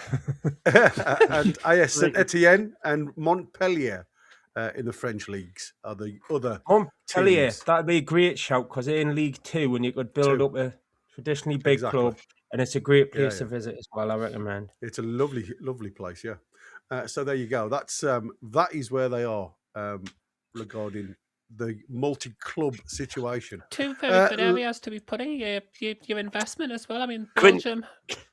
So go on, Win. UEFA Cup 2006-7, Newcastle 1, Zulte Waregem 0, and in the away leg, Zulte Waregem, Obafemi Martins with the goal, and in the away leg, Zulte Waregem 1, Newcastle 3, with goals from an own goal, Martins again, and Sibieski. It was what round was it? Round of 32. So whatever round that is. And Quinny's saying, I love Boone. In one. Jim Boone. Bullseye.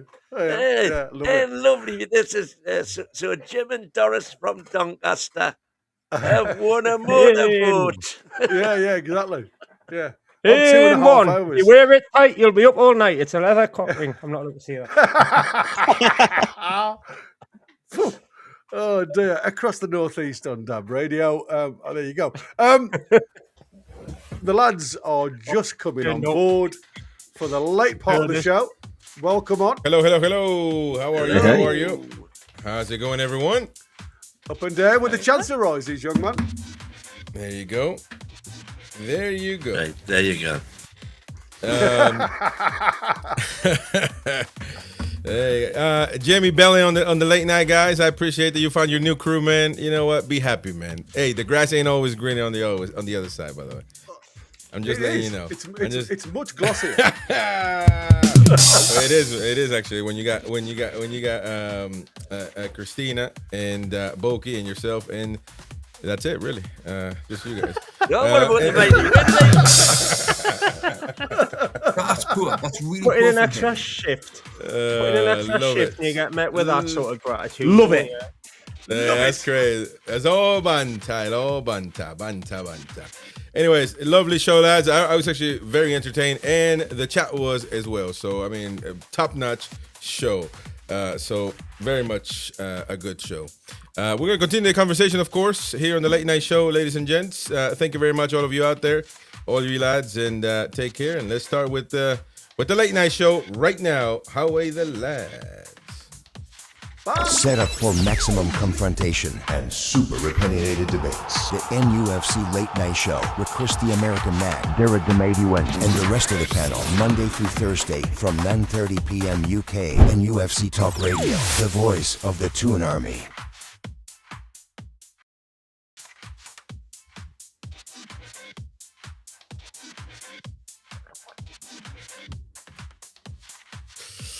Hello. Am I here? What's going on here? Because I feel like we're all lagging. Are we good? Do you guys hear me? Yeah, all good. All right, right on.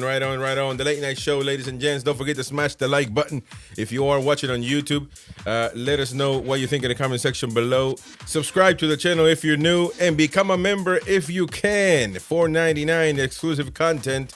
A lot more shows to be added, so you'll be enjoying all of those on demand and live as well. So please hit the join button below and help the channel grow.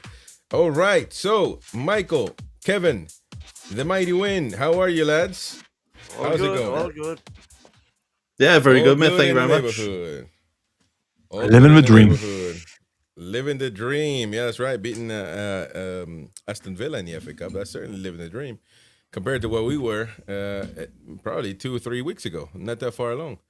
But we seems to be straightening things around, which is great.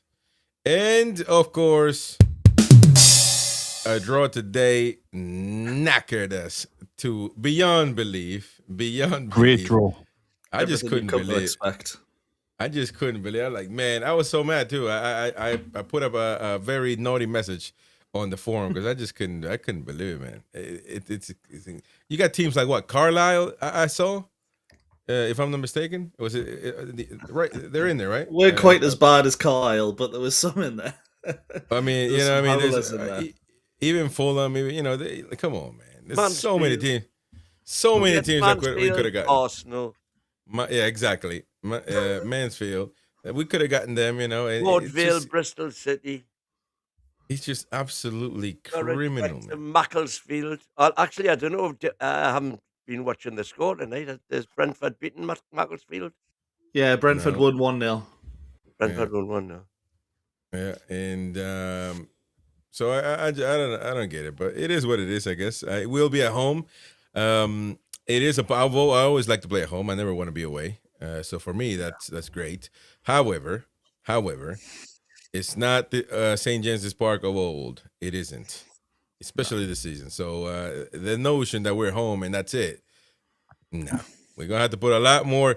We're gonna need a lot more milk to drink. We got a lot of porridge to eat if we're gonna face Man City and beat them. So just being at home is not gonna be enough. But listen, 4-2-3-1, baby. He found Coca-Cola. He created Coca-Cola, Eddie Howe. He's living in Mars now. He figured out a way. 4-2-3-1. That's the formula. That's it. We just got to continue that. Woltemade, every time, every game. No doubt about it. Tonali, best player on the pitch. He needs to be there every game. Plain and simple. Continue the formula, man. Coca-Cola don't change their formula. They add a little bit of, cherry. They put the flavors on there, cherry Coca-Cola. They put strawberry and all that crap. But it's still Coca-Cola. So what do you think? Actually, let me get Michael's and Kevin's take. If you didn't do the play ratings, you can watch that with Michael and Ian. But let me start with you, Kevin. What do you think about the game over the weekend? What do you think? Very impressed overall in terms of the performance and the togetherness. I even when they scored an offside goal, I was a little bit like, you know what? We're okay here. I never felt like for some reason we were going to lose. I'm not sure where that confidence came from, if I'm completely honest, with recent results, but it was there. But yeah, I think what's clear to see, and whether Eddie out or Eddie in, Howe has changed it a lot. Obviously, Woltemade dropping deeper, a 4-2-3-1. I think the game before that was a 5 at the back. He is trying a lot of different things, which is what people were calling for.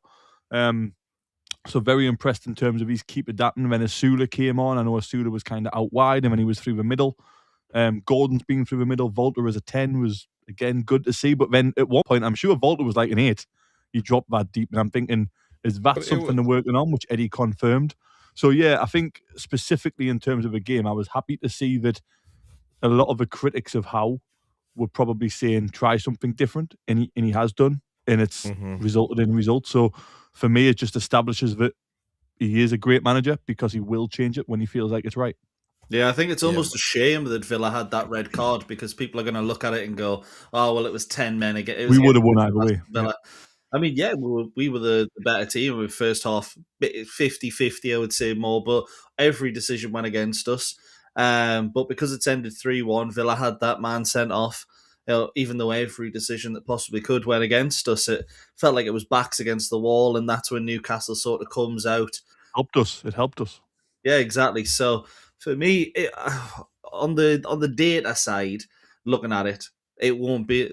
I will probably be looking at it and going, well, it was against 10 men, and that's when we got the 3 goals. So that kind of skews the data a little bit. So on his side, it's probably not what he would have wanted. But let's be honest, back-to-back away wins now, and it's not been against, Bradford and Bromley. It's been Tottenham and Aston Villa. I know Tottenham are probably worse than Bradford and Bromley at the minute, but Villa are decent. That's 2 good away performances.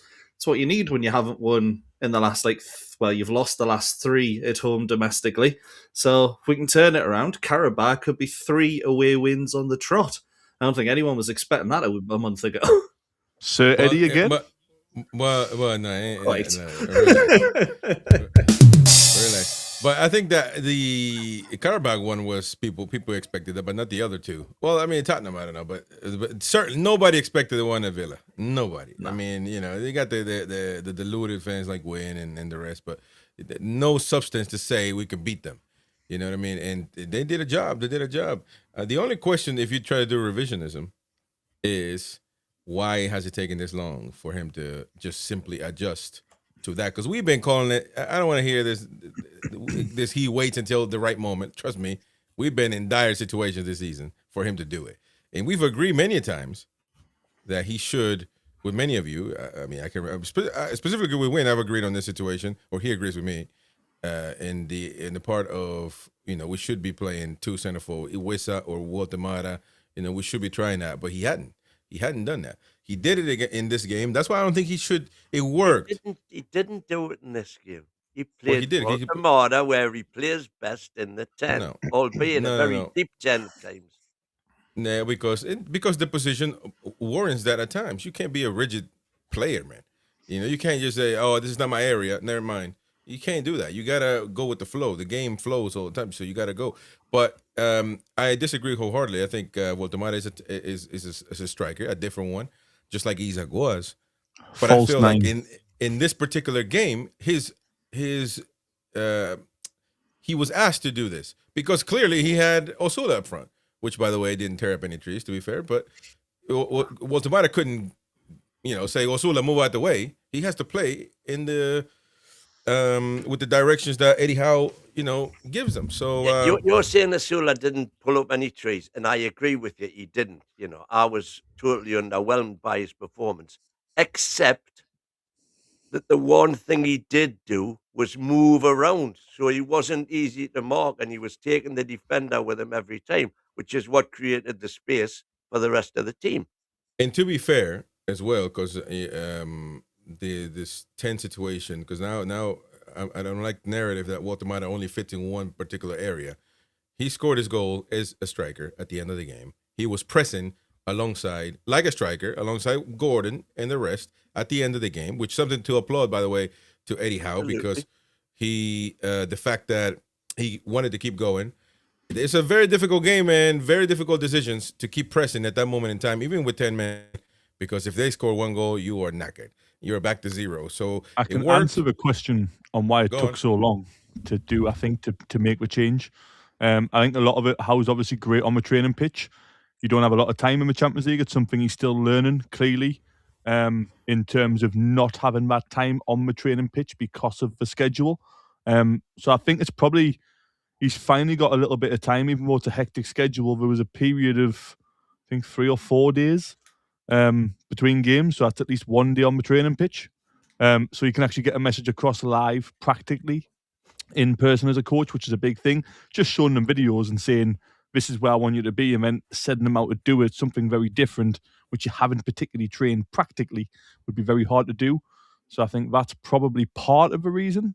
And the other part will be, why would you be so reluctant to change something which has done you so well? We all fear change at times.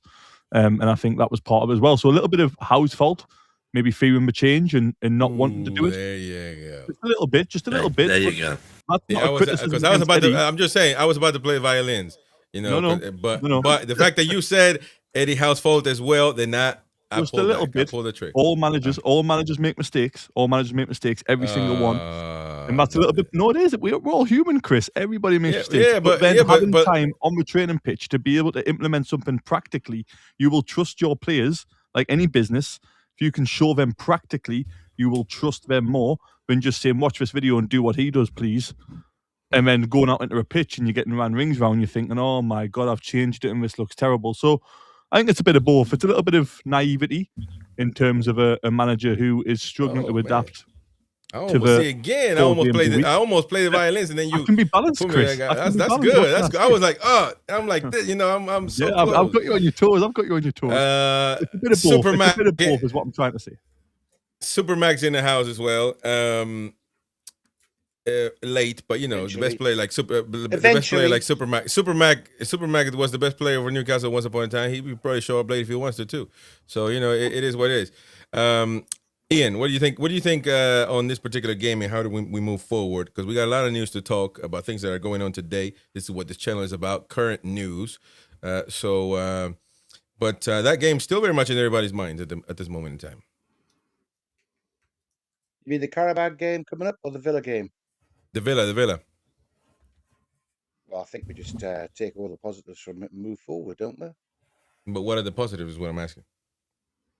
Well, Tonali finding his form again, demonstrating the run through walls for Eddie Howe, I think. That and the Tottenham game. Woltemade finding he's actually not a bad number 8. There I think you it's go. mental, that, by the way. He's got to be number 9, hasn't he? But he does. I agree with you. If we're improvising and doing what you need to do for the team, Woltemade can do a very good job to give some sort of relief on those games in midfield. But I mean, I don't really want them reinvented as a Joe Linton number 2. No, that's going to end up. But I think specifically because Bruno's out. Who are you talking about? I'm like Miley playing at fullback. He's not a fullback, but he can do a great job. But he's playing there. I think are you talking about Woltemade? He can be a midfielder. Is that what you're talking about? I'm saying needs must when the devil drives, and at the minute without Bruno. Are you serious right now? I'm totally serious. Well, Bruno is out. He's such a good player, Chris. You can play anywhere, to be honest. You do know we're live, right? Better than Pope in goal. I know we're live. Okay.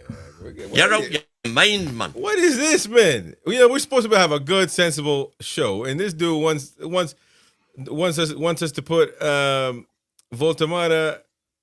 It's a no, Chris. No, Chris, you're putting words into our mouth. You are putting words into our mouth. Woltemade at 70, like a true journalist, 23, at the age of 23, with Bayern Munich after him, is clearly destined for fabulous things as centre forward. I didn't think you said years. that. I legitimately asked Mighty Win. No, but listen, I asked directly to the Mighty Win if he thinks we should play Woltemade in midfield. He said yes. So that's a direct question. And he said yes. Bruno's not available. Yes. Only in emergency circumstances. We've got 3 fit midfielders at the minute. 3 fit midfielders. right? It'll be different. It'll be different when Joe Linton's back in and Miley's back in a couple of weeks. It's a great I think reaction. Voldemade needs to learn how to do this number 9 job for sure. But he was very good against Aston Villa. Oh my god! Did you not watch it, Chris? Is that why you're rubbing your eyes? Because you can't I believe just, it? 'Cause you couldn't- they do it Or on could you purpose. not I'm believe telling your you, eyes? they do it on purpose, man. I'm telling you, they have a plan on a weekly basis to come at me, to try me, to provoke me, man. I know they have a weekly meeting over there. Do you guys do it on Sundays or something while you play, dominoes or something? Because I'm seriously, I want to be the best man I can. I swear I do. I want to be. I want to be the best human being I can possibly be. While I was playing dominoes on Sunday, surrounded by a room full of Toon fanatics, the buzz around the whole place was, what a great game Woltemade had. 100%, but he didn't play midfield, man. Right. Of course he played midfield. You don't watch it. Well, you watched it, Michael. Michael, we watched it. We gave him an 8 as a midfielder, though, didn't we? He had more, let's be honest, most of the time he was closer to the box than he was the centre circle. His heat map will tell you he wasn't exactly a midfielder, but you do kind of call it an attacking midfielder in that position. 100%. But, Bobby Firmino played that kind of role for Liverpool, and he was always the false nine. So yeah, but exactly. But that's exactly what his role was. But he didn't. Yeah. We don't call him midfielders. So it's two different things, man. Doesn't matter what you call him. No, it does matter what you call him. It does matter, man. I mean, oh my god. Anyway, I'm going to just ignore. I'm just going to ignore. I want to breathe and ignore. Yeah, well, we would have played.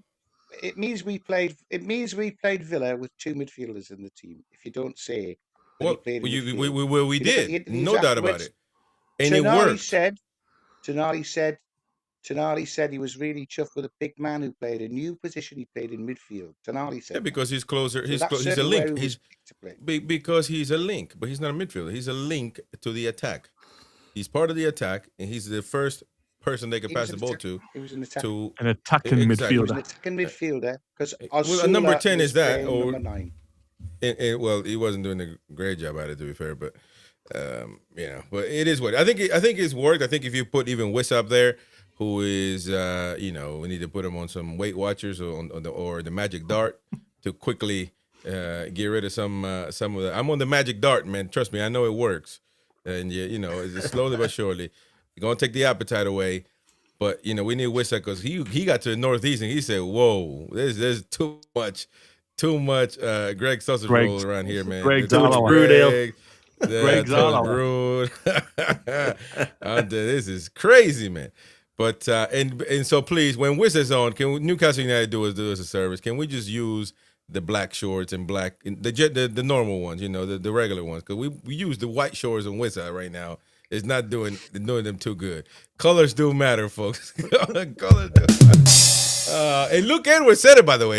I think on some show. I don't even know if he did say it with us. I can't remember, but he said it that he looks a bit slow, a bit, So, but look, he's put him up there. Even Osula, I mean, I said he's not having a good game, but I would put it. Oh, he didn't have a good game, but I would put him against Karabakh probably. What would you guys do? I mean, it's Karabakh.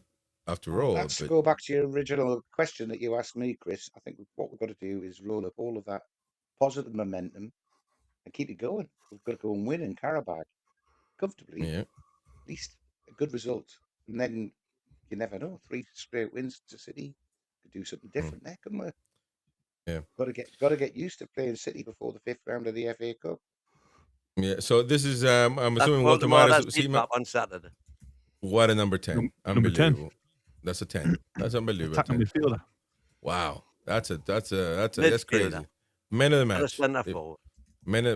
But no, but he didn't. What? I swear, man. I'm telling you. Who said he plays center forward? Nobody said he plays center forward. You're saying he should play center forward. Well, he should, yeah. On the great day, he should. I'm saying as long as Bruno's out, let him play there. He's doing a great job. But Bruno doesn't even play there.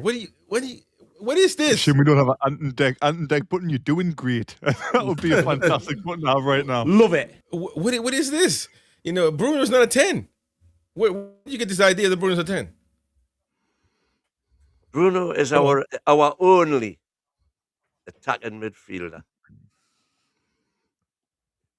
Is the I'm not only sure one he'd say who, he's attacking one. plays balls forward, who sprays balls to the wing the way Woltemade was doing on Saturday. In front of him, by the way, not behind him, not sideways. Coming out of a skirmish with a ball and laying it off in a forward direction. I told you I'm choosing to ignore. I'm choosing my health over this. So you guys go in and entertain the nonsense.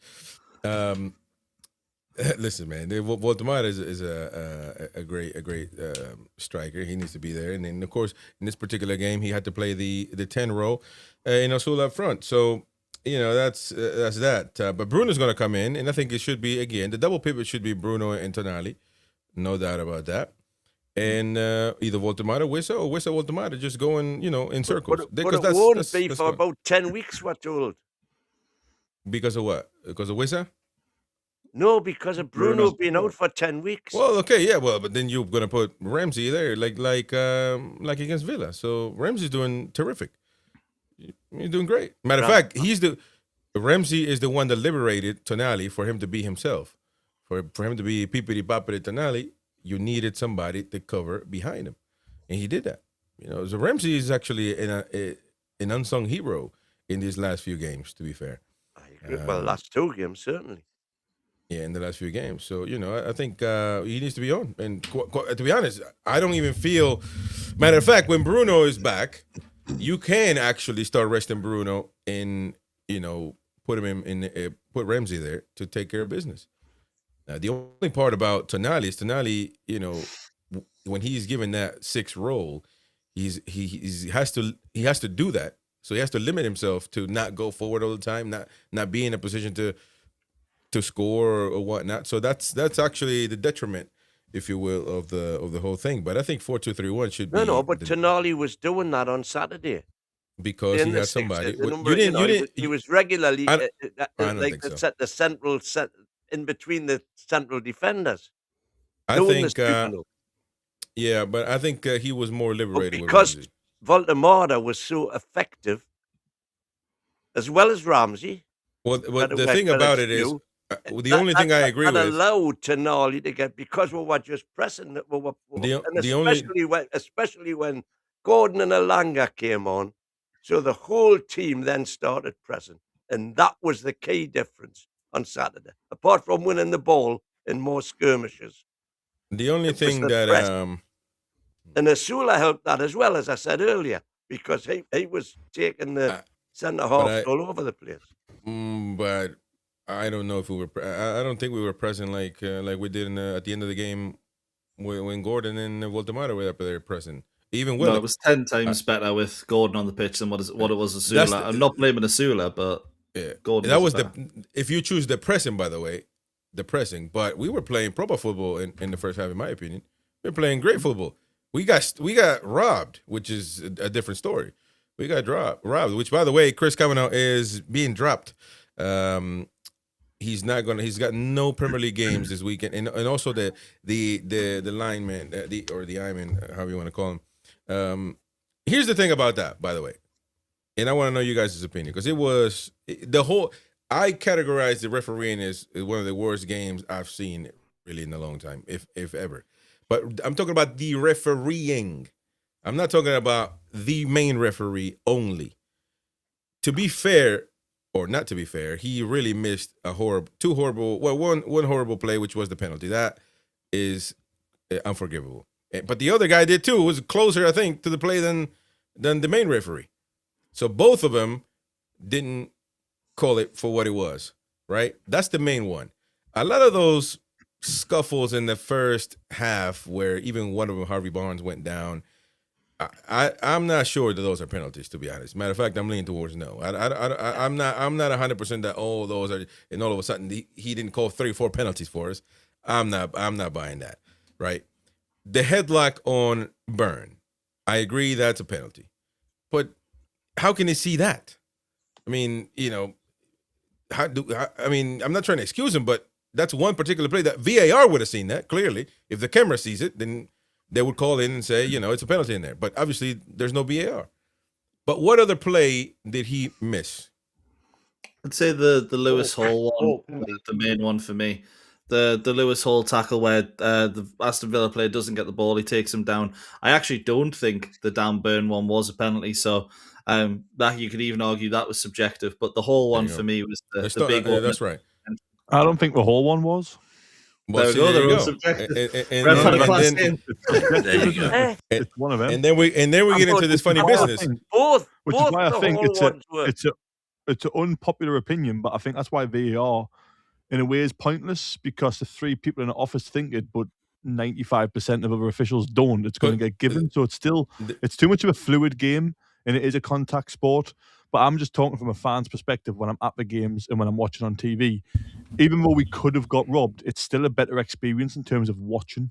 Obviously, the result would annoy us and the referees would annoy us, but I can forgive it more as a human being missing it live than I can when we look at it 6-7 times and give it, or don't give it, or slow it down, or pause it when it's high. But it's a fast-paced game. Slowing it down and pausing it is pointless, because you got to look at the kind of part of the challenge before that. So I'm completely against VAR, even after a shocking referee performance. Just the referee needs to be better.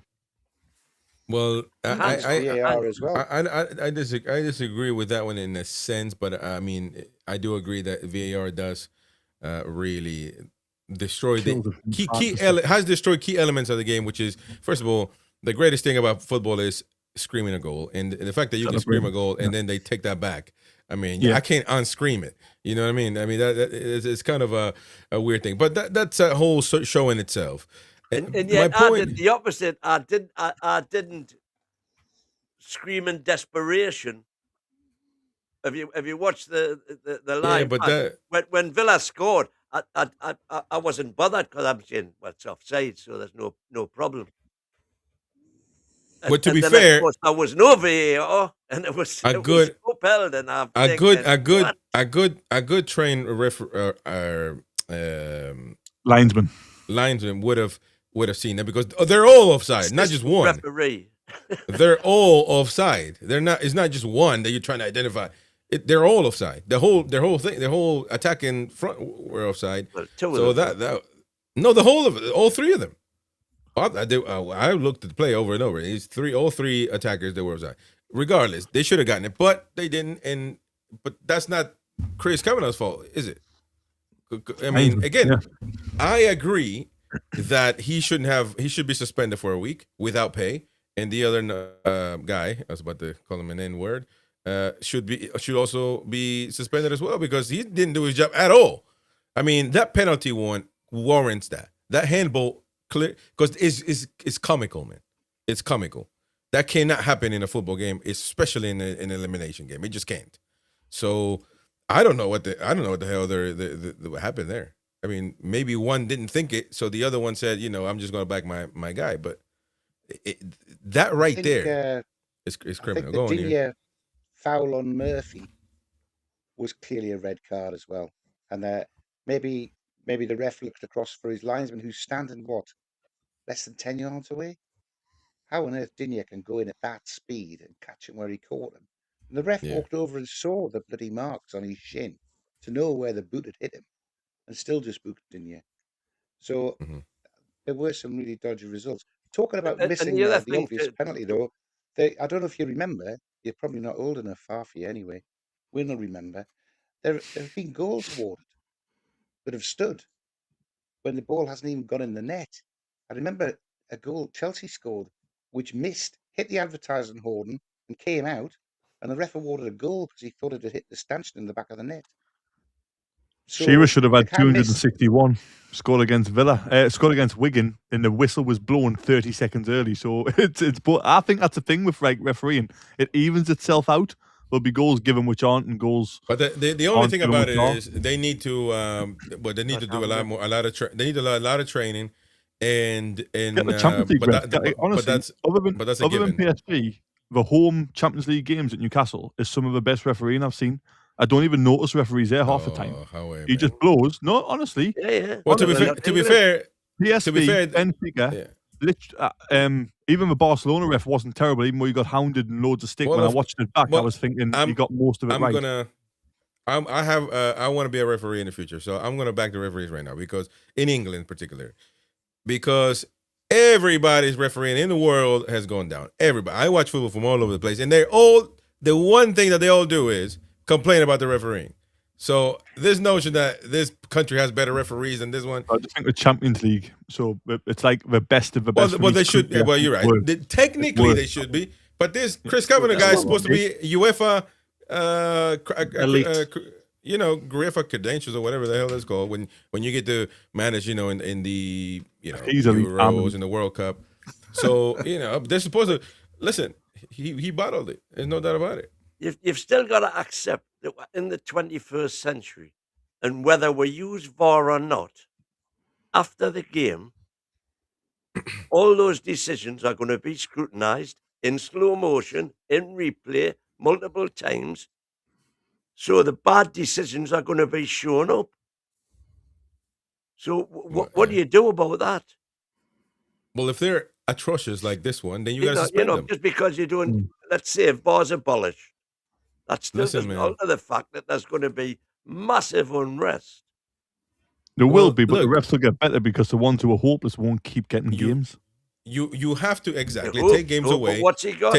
Slap on the wrist. Yeah, but eventually, if you're missing Saturday, no, hold on, but it's got to be you're missing Saturday without pay. And trust me, the monkey dances with money, man. If he is that bad, then he'll be without pay plenty of times, because they can cost you the game, and the FA can't not look and say, well, Newcastle advanced, so we're just going to take a week off of you and be better next time. Because that doesn't matter. This was the same referee, by the way. I hate to mention their names, but who didn't award Sunderland a penalty for the blatant foul on Robbie the previous weekend, and he didn't. Nothing happened to him for that. He's still officiating now. Had VAR then, though. So what you're trying to say, and be careful because you have to defend yourself in the court of law.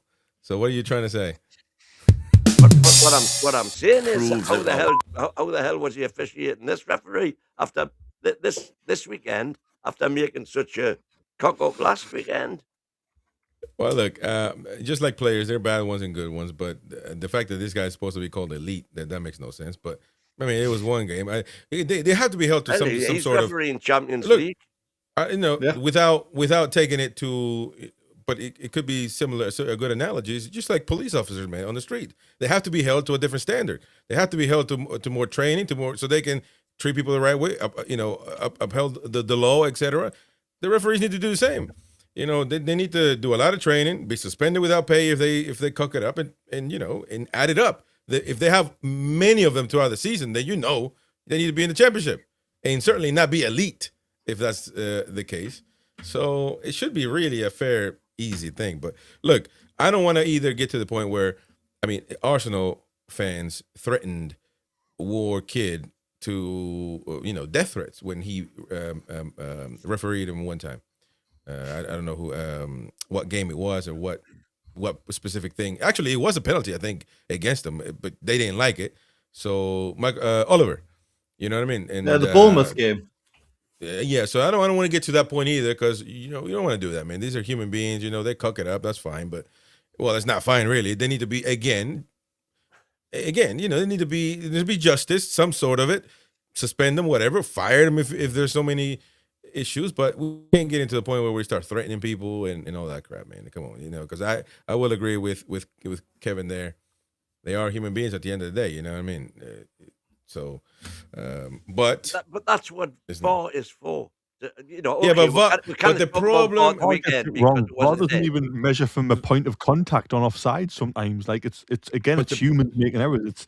It's too much of a fluid game for video and refereeing to work. For penalties and stuff, it can work. But I think when you're looking at fouls and you slow it down and you pause it, and of course he's going to follow through on the ball. Anybody who's played football at any reasonable level knows when you run at pace, and they're running at a pace I've never run at, and they tackle and they go through and follow through, your foot is it's a contact sport, and VAR takes that away because it'll pause it. Look at the 0.0 1 second frame where his foot's a little bit too high. We've got to send him off.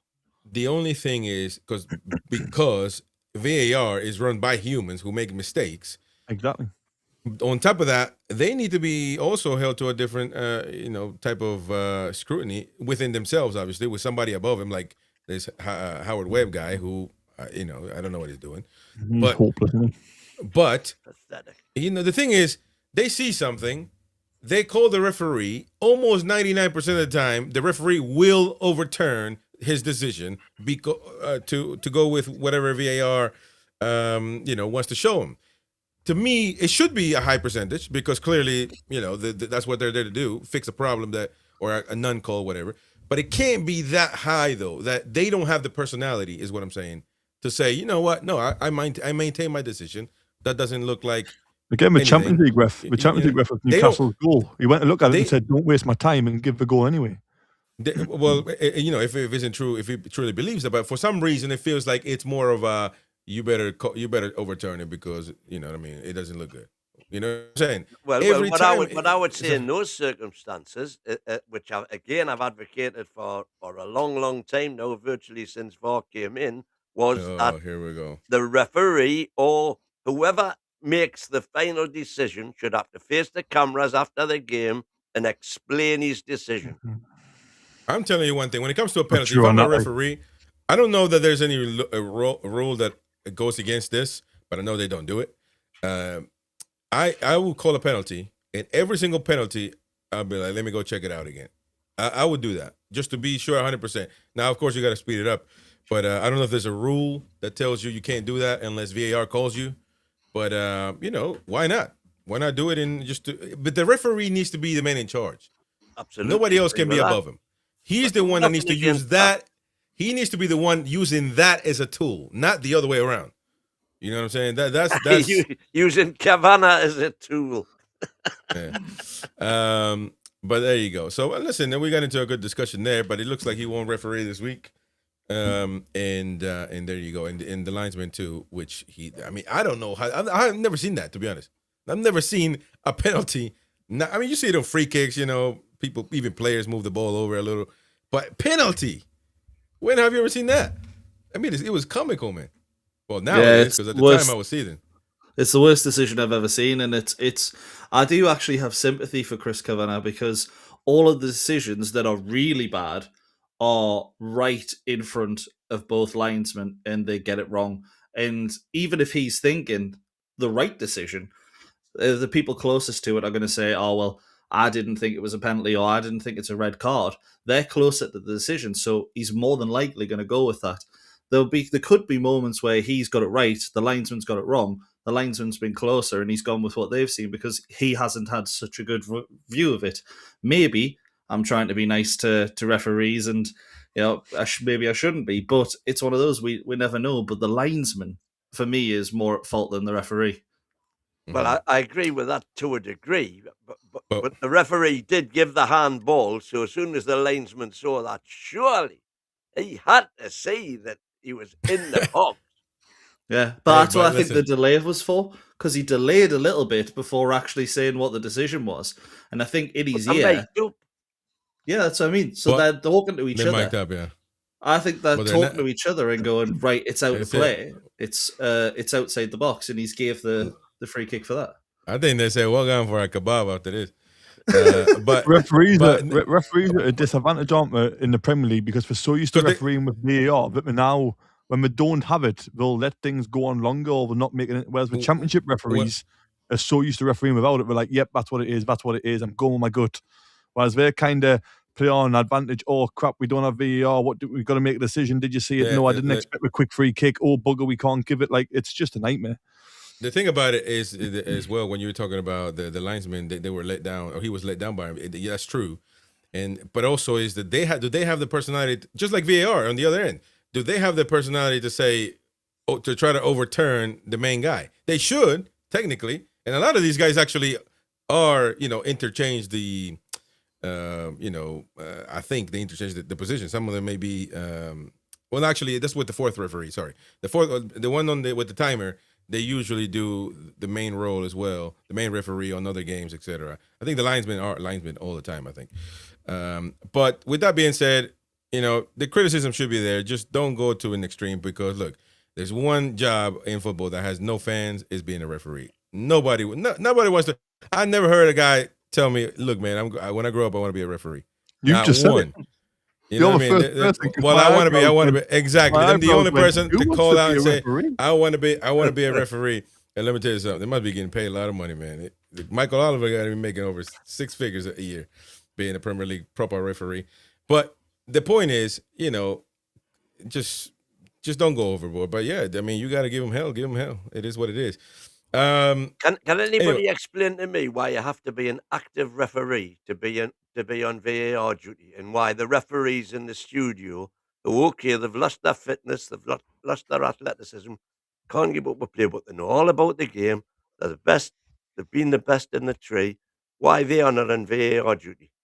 You're talking about old school referees, or you're talking about I'm talking about referees who are forced to retire. They've got to retire at 45 or something. Well, because they want to retire. They don't want to go on a weekly basis to everyone all over the country. That's not why why they retire at all. That's once upon a time, I remember in the Argentinian league, the VAR was central in the capital. And I mean, the cameras were in every stadium, obviously, but they got the feed for the headquarters in the capital. In this particular case, will be in London. So I know a lot of Georgians will say, "Well, that's not good." Well, that's what happens for Newcastle United. But so that's what happens here. They don't go to every game. VAR doesn't go to every game. No, it's all in one studio. Oh, understood. So then no. I mean, maybe the all retired referees want to stay away from London. Well, I don't know, man. You should have played football at some level to be in the VAR studio. You should have played football at some level, so you understand, ex-players as well, exactly. Ex-players, yes. What's going through the player's mind? He's not going to hurt him. He's not going to harm him. It's probably a yellow card. He has to follow through. We would understand all of that because they played at a reasonable level. Yeah, but you almost got to make sure you get proper players, man, because you're not just gonna get anybody in there. You're not. No, I mean, because you got to be careful too. Good players, but obviously you couldn't have Shearer on a Newcastle game. And proper minds is what I'm saying. Because you get like Wayne Rooney. I like Wayne Rooney, but you understand the game though, in terms of what is going through a player's mind. He doesn't have to understand the rules. There can be a referee next to him to interpret the rules, but then the ex-player can give his opinion in terms of this is why he's probably done that. Yeah. Could you imagine though if we have a VAR room where there's one person in there who just goes, I don't even know what the rules are anymore? That'd be even worse than that. No, but there's a referee in there. There's one of referees in there with them. They don't have to. They just have to get asked for thought on what is going through the player's head there. Why has he made that decision? Do you think is it ex-pro? This is what I think. Okay, I'll interpret that into the law. This is what the decision should be, and then that would be a case of, well, that's it. And again, obviously, you can't have Shearer doing Newcastle, but you could have, like, I don't know, who's had Emile Heskey doing I don't know. The thing is, though, how much some of these players, man, it's just any player, right? It will qualify unless because it's Shearer and what's the other numpty that hates the UK flag, whoever that guy is. Neville. And they're not going to stop getting paid millions to go be a VAR guy. That's plenty of players out there. Plenty of players out there. Yeah, they got to put Jinky Smith, baby. We got to put him on there. win. Jinky Smith, baby. and Paul Cannell. on the subject of linesmen, I don't know if you're watching the early show, but Jamie Smith came up with the brilliant fact that Karabagh's home stadium is called the Tofik Baramov Stadium. Does anybody know who Tofik Baramov was?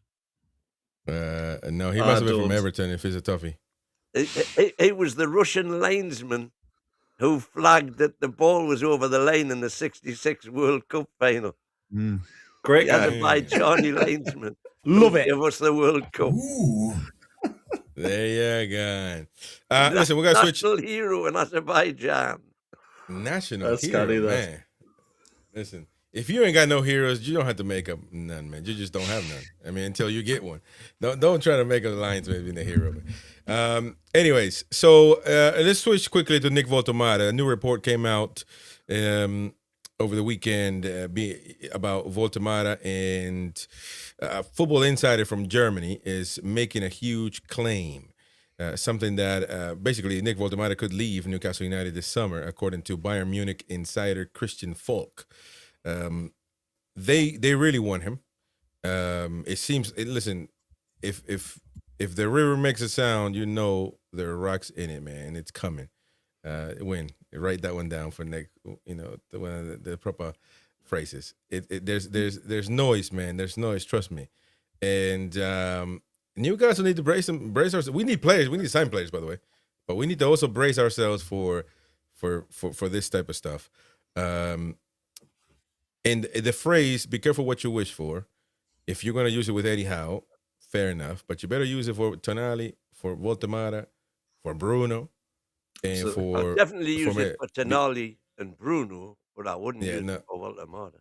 Even though I know you wouldn't anyway. We already know what your narrative is. But I'm talking about to the rest, King Kev, Super Mag, and Michael.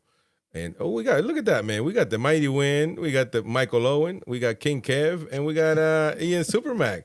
Wow, we got some proper legends here. Michael Owen. I don't think Michael will take Michael Owen. But at least you're a Ballon d'Or, though. At least you're a Ballon d'Or. I'd rather be Michael Chopra, man. He went to the Oh, there you go. Get in, Michael Chopra. It looks more like Mickey Quinn, by the way. Oh, you gotta be saying that is true, actually. So Mickey's name is it's Mick, right? It's not Michael. Well, Mick's short for Michael. It'll be Michael Quinn, won't it? But it's Mickey. He gets called Mickey. Well, here in America, it's Mike. Mike is the short for Michael, not Mick. Mick is Mickey, man. Mick in England. Mick, where I? Mickey Mouse is called Michael Mouse, isn't he? Everyone knows that. He isn't. Everyone knows Mickey Mouse. No, he isn't. His name's Michael. No, Mickey Quinn was called. Oh, you must know that, Chris. You must know Mickey Mouse's real name is Michael Mouse. No, not at all. That's not true at all. By the wow! way. Don't try to destroy my American legend. Call your silly young Adam. Not a real American if he doesn't know that Michael Mouse is there. Just as an aside for you, Chris, if you didn't know about Mickey and Michael, the shortened version of the name Richard is Dick. It is. Well, I thought that's why I thought Wynn was his name, Richard, but. And then he told me it was different. I thought Wynn's name because he is what. Proves it well, one guy. Anyway, you wanted us to be bracing ourselves for an onslaught in the summer. Yes. Well, first of all, you agree with me, Ian. You agree. You and I we are sensible fans. You and I agree that Woltemade should not be. We shouldn't be entertaining this. We should not be entertaining it after 1 year when he's actually, he's been. It's through his own skill and improvisation that he's got us 10 goals. He's not been. The team hasn't been coached to play with him yet, and he is a special talent. And there's no way, having beaten Bayern Munich to get his signature, we give up and get rid of him after 12 months. I think he's destined for massive things. I'm hoping Get in, Ian, right into the top corner, man. That is crazy. That's old Supermac stuff. Supermac was a strong finisher, right? Like Alan Shearer? Yeah. Or no? Rapid. Yeah, man. Strong, right? That's what that man. We'll see what this Mighty Win is knackered, by the way, so he'll never finish like you. But man, what a take! Exactly. All he did with this season, all the goals he's gotten, he basically did it himself. So imagine if we actually provided for him what he could do for us. So, but I mean, what do you guys make? I mean, Michael, what do you think? Put the Mighty Win in a team with Ginola on the wing or Lauren Robert on the wing, you'd see what a centre forward can do. Yeah, well, shoulda, coulda, woulda. But put Nick Woltemade in there with him as well, and they'd probably get 20. Oh, exactly, man. So, but what do you guys think then? Oh, Michael, what do you think? I don't think Bayern would be able to afford him, to be honest. I know the rumour is that Harry Kane's going to go to Saudi, but let's be honest, they only wanted to pay 45 for him, and they're sticking with that. It might be 55 actually. I can't remember, but it's not that high. It's certainly not what we paid for him. He's got 13 goals for us already this season in all comps. I don't think that justifies him lowering his price, considering he was unproven in the Premier League. If anything, 7 and 17 starts in the Premier League. That tells you that his value is going to go up, if anything. So, Bayern are going to have to pay a pretty penny, and they called us idiots for paying the amount that we did. They're going to have to pay more. Oh, because they were hurt. They were hurt about this. They really wanted him because they knew that the Harry Kane is moving on, like you said, and they know that Woltemade is just like Harry Kane, a lethal machine. So they wanted him to come on and do a thing. Now, I will say this, because on the price, 40 people say, nah, we're never going to do that, which I agree with that. But one thing that these big clubs like these do that you need to keep in mind is that because they know, because of their brand, they're going to get overcharged, the big club tax. They on purpose put out these rumors, by the way, so if they go 60 or even 65 when Newcastle paid, it feels like, whoa, we got our money back. We get, it's just like, it's a marketing thing, if you will. A lot of these people and this came out from a Bayern Munich insider, by the way. So I agree that he wouldn't be bought for that kind of money. But if you give me 70, I wouldn't sell Woltemade for 70, and that's double what the rumors are out there, or almost. Kevin, what do you make of this? I agree in terms of being careful what you wish for. I think he's only going to get better. He's already matched Isak's first season in England. I think he's a great footballer. Like I say, a year in the Premier League will do him good, and he'll get used to the physicality, which will only make him stronger. And personally, I think Berber Crouch could go on to be a great player for us. And I think he's Berber Crouch is a great name for him. I'm going to stick with Fernando Berber Crouch. I like Crouch, but don't do Woltemade like that, man. I like Crouch, but if Wolteman's got a touch of Berbatov, that's a great compliment. Right. No, Berbatov, yeah, but not Crouch. Just because you're tall don't make you Crouch, man. Oh, no. He's got the head and ability of Crouch, the touch of Berber, and the hair of Fernando. Crouch had a good I'm saying Crouch ain't good as Woltemade. That's what I'm saying. So yeah, probably not. But Crouch was a good player. You're out your mind, man. Anyway, I think he's ungettable. I think he's still going to have like 4 or 5 on his contract. On top of that, there's no way on Newcastle going to sell for anything close to what we paid. They will want more, and I think we'll see the real Woltemade next season. A little bit like we did with Isak. Isak took a year to get settled. It always takes players a lot longer to come from a foreign country and settle in the area, live in a new country. He's still a young lad, just turned 24. I think he's going to be fantastic next season. I think he's a great player now. I love him. He's one of my favourite players in the team alongside Bruno. So I think he'll get better. And I think we just, again, some fans who are saying it's cash in, I agree, Chris, be careful what you wish for, because the grass isn't always greener. He could go on to be a superstar for another club, and we'll be sat there thinking, why on earth did we let him go? So for me, he stays, no doubt about it. Right, there you go. Yeah. What is that? Oh, Win, you are knackered, man. No, Just knackered. Calm down, just to bring some reality to the situation. Hey, I've been nothing but sensible since going. If Woltemade wants to go to Bayern Munich, there'll be nothing we can do about it.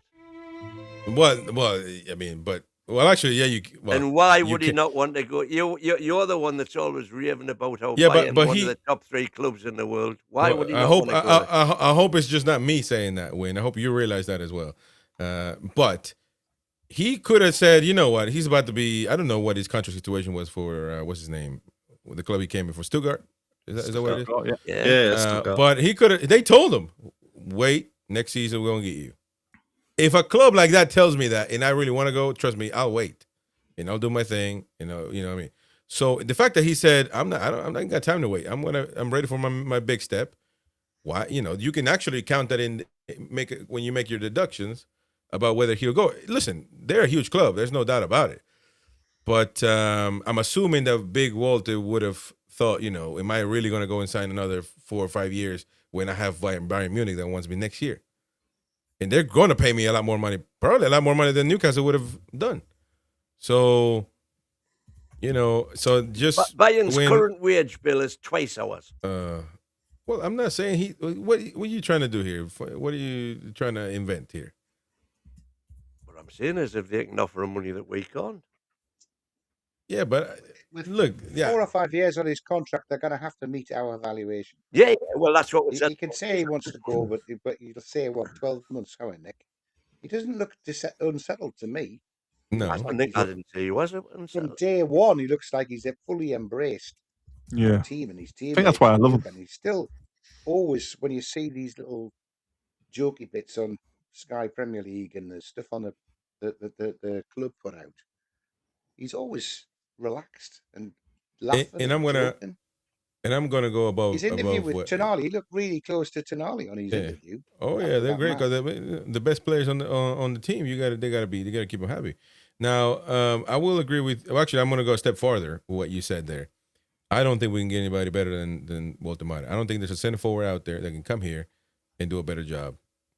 Who comes? Strain Larson. Vlahovic would be interesting. Vlahovic is but not guaranteed. I love Volta, and I'm not saying Vlahovic would be better, but I'd love to see Vlahovic and Volta. That would be exciting. Exactly, man. That would be Exactly. exciting. I will give you a Y and an I for that. Isaac, thank you very much. Isaac gets fit, and Ekatike is dropped. Can we get Ekatike? Give him a fourth chance to join us. Imagine Ekatike and Volta are best mates. Either way, we are best mates. I'd love to see Ekatike. I'm still in love with Ekatike. I still want him here. Class player. You would take Ekatike, Chris. No, man. Listen, man. Let me tell you. I'm gonna give you a word of advice, Kevin. When a girl tells you no and you're ugly, you don't go around and try to beg her back, man. What's the matter with you? Have some cojones and look the other way, man. I got Channel Totty from somebody on the show I was hosting. Look, I'm just saying. Yeah, but you've not experienced it. Listen, man, I'm not experienced the rejection. Yeah, you because you haven't experienced don't mean it doesn't happen. You know what I mean? But listen, just look the other way, man. Look, stop trying to. Ekitike don't celebrate it. He pointed at you and said, I like that. I like that 3-1 about players. I like that about players. I do too, but not when it's done to me.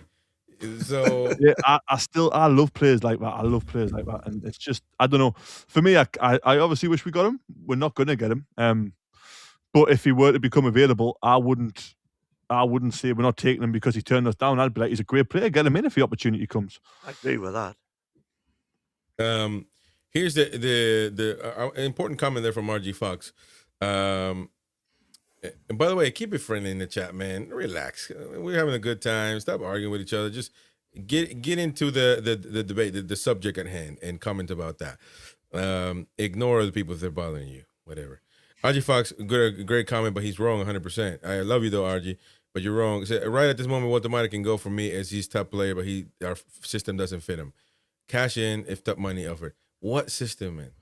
What system? We don't have. And yet, with him as a number 10 against Aston Villa, it looked like the system really fitted him. He was fantastic. Exactly, because all you got to do is switch the system. Switch the system. You just got to play him the right way. And if you need it, because I know Wayne likes to press. Look, if you need to press, you can press the Woltemade. There's no put a 10 behind him or put another forward out in front of him. However you want to do it, it worked. Led from the front. How did we score Woltemade's goal over the weekend if it wasn't pressing? We pressed and he scored. Wasn't a great presser. When Wilson was always better at pressing than Isaac, but Isaac eventually learned how to do it. Correct. Obviously, Isaac's a lot quicker and more. And by the way, it took Isaac a season to learn. Exactly. But listen, I'm asking a simple question. Why is that the only way to play football? Why is that the only? Why is that it? No, and how has started to change to adapt it, and it started to work. I agree 100%. I give you another Y and an I, and that's 2 already. So that's I'm on fire, Chris. Ever since I've hosted, I'm on fire. I'm telling you. So I don't understand why somebody as thick-skulled as Wayne can't realize that. I don't understand that. Win. You literally, I mean, I don't understand it. Why it's like press. You got to press. We got to press. We got to press. Why can't you just say, we just got to play different? No. How about that solution? Well, how about the best football I've ever seen in my lifetime watching the Toon is when we've been pressing Eddie Howe's. Yeah. How about that? Yeah, and it's been by far the most successful. It Equally, not by far. We just pressing won a cup, style that won with that game yesterday. Listen, it worked. It didn't work this season no more. So Eddie Howe's changing it. What's the issue? What's the I think issue? if we play once a week, we can go back to that. It actually didn't work, albeit through a variety of horrible refereeing decisions. It didn't work yesterday. Well, it until did actually. we started pressing, and bear in wasn't mind that yesterday. was against 10 men. Oh, here we go. See, the same argument that you don't want people to bring up towards you when it comes to we didn't beat anybody with Tottenham or we beat 10 men, you're going to use that to make your point now. No, I'm not. That makes no sense, man. What I'm saying is, when it was 11 v 11 without Gordon and Langer, we were better than them. We were better than them. We were better. No, and we that's were impressive. because Yeah, but Baltimore what? was playing But very why? well. So you just gotta admit that that's just a personal, like, you know, you that's your personal choice. You know what I mean? That's fine. You like that. That's what Whatever I'm you here like. for, That, my okay, personal choice. no, that's your personal. But that's not the end all be all in football. We can win in many ways. And Eddie Howe clearly now, after a long time, in my opinion, is saying, "Look, I got to change it up, and I got to play Woltemade where he's supposed to play, with somebody up front or whatever, and make it work." And it has worked. I mean, you know, but if 4 of us here agree, and you just want to be the black sheep in the group, that's fine. But as long as you know you're wrong, 100%. I think it would be detrimental to let Woltemade go. You got to shove that as long as you know you're wrong on the end. I don't believe I am wrong. I think it's one of those, when we played one game a week, that style of football, best we've ever played, completely agree with you. But when we're playing 3 games a week, I think we do need that more Woltemade style player who is going to be much better on the ball. And when we do transition exactly, we're trying to transition to being a bit more of a controlling team. That's where the likes of Woltemade are coming in. I mean, to be honest, we've made some terrible signings as well. Johan Wissa, maybe he'll come good, but it looks terrible. But, you know, you're looking at Ramsey. He'll probably end up coming in a bit more for Joe Linton, but he's a lot better on the ball than Joe Linton. He doesn't quite do what everyone loves Joe Linton for, but he's a bit better on the ball. He's a bit tidier. Same with Woltemade. He's a bit tidier than, you know, I'd say Isak, fantastic striker. But how many times did we see him swing his foot at the ball and it go behind him, off to the side? You know, not the best footballer, but a brilliant striker, which, you know, is what we needed at the time. It's when the team was made for him, isn't it? Yeah, exactly. That's what we need to do with Volta. We need to make the team. We need to make the team for Volta and allow him to thrive in the environment he's in. And I think we will get there, and we are slowly changing. We do still press at the right times when the players have the energy. And again, I think recently, other than the last 5 minutes of games, because there still seems to be a bit of panic. But I agree with Chris. We play some really nice football now. Even when we went through a bad patch, on the ball, we looked good. It was that final third. So I think we are developing and we are trying to go through that phase. When you try to do everything, you try to do everything rush, man. You go to the Thai girl to get. Listen to me. Listen to me. With our current squad, and it's going to take. By the way, Michael's got one 2 wire. years First one. To overhaul that squad into a team full of players who can do what you want to do. We've got to press. No, you don't. Listen, you win. I know you try to do everything rush. You go to the Chinese girls and you just want to rush. Take your time, man. Take your time. So you don't have to run through the door, man. Sometimes you just got to open it and walk through, man. You take your time. You're very rushed right now in this month at least. Relax, man. You know what I'm saying? All you got to just play football, have the ball. As long as you got the ball, you know you're in control. Because football without the ball is just foot, man. That's all it is. I told you that last week. You didn't learn yet. The squad we've got at the minute is not capable of doing that. Until actually. And then suddenly we are. The team that we have right now is not capable of pressing like you want it to every game. So we have to play smart. So that's why Michael got another YI. Well, actually, the first one, not another one. So you're catching up. Ian, well, actually, no, Ian got to get another one because he definitely. We're keeping the YI score, are you? I like this. You are knackered. You are. We are knackered. Chris the American. We got 2 YI scores. No, we got two. You got the race is pretty tight right now with the YIs. So there you go. I'm on at least 3, right? There you go. No, you're two. You're only two. Don't try to cheat. I'm Man. only Don't try to two. cheat. What? You're only two. Yeah. I told you Mickey Mouse's real name was Michael Mouse. And Wayne has got 2 violins. So Is it true? He's not good. It is true. No, I looked it up. You lied. I didn't lie. There you go. There you go. Listen. Just because I don't get rejected by girls, Michael. That's all it is. Hey, I'm a married man. That was a long time ago. The channel Exactly. Listen, you are listening to NUFC Talk, ladies and gents. Don't forget to smash the like button. Subscribe to the channel. Become a member if you can right now. You are listening to NUFC Talk Radio, the voice of the Toon Army, live daily on the website, on YouTube, on DAB, and on every online radio directory. NUFC Talk, the voice of the Toon Army. The voice of the Toon Army, ladies and gents. Don't forget to smash the like button, help the channel grow. We're having a good, candid discussion, and it's good stuff going on right now. We got the FA Cup to react to, I guess. We didn't really give our Unforgivably, I had to look this up because I'd forgotten and I should have known. But does anybody know what Mickey Mouse's original name was? Here, man, Michael Mouse. How many times? They say Michael. No, it wasn't. Steamboat. Exactly, because Ian and Wayne were alive at the time. Steamboat Willie was the first cartoon he was in. But he was originally called Mortimer Mouse. That's right, Mortimer. Yeah, in the short Steamboat Willie. Yeah, that's right. But that's not 1928, man. You and Ian were 28, so we weren't born then. But that's neither here nor there. Anybody seen a super character from Being Human? Because War Captain Bruno's just said, I don't know if that's a compliment or not. I could be. Google that one. Not a good one. Some comments here. Let me see here that we got started. Hopefully enough for a long time ago. I agree, Kenny. They need to expand the scouting. I don't know why they concentrate in Europe. Too expensive. For some reason, Picatel's didn't worry, man. There you go. I like that. War Captain Bruno. I agree. Win. Warsula did move around a lot. He's like a loose cannon, which can be dangerous to the opposition and to us as well, by the way. It's like sleeping with a grenade, man. I don't know which one. Labrador with ADHD. It's the only way to describe Asula. There you go. NTL says, why not play him in that position, Chris? What's wrong if it's effective? We could then play Barnes left, Ilanga right, Gordon through the middle, and they can switch positions. Sounds good. Because he's not a midfielder, man. He's not a midfielder. This is just that. Just like Byrne is not a left back, just like Miley is not a right back. And Miley has been working out to be fair. But it's the same, it's going for the same direction as Byrne on left back. At some point it worked, but it's not working anymore.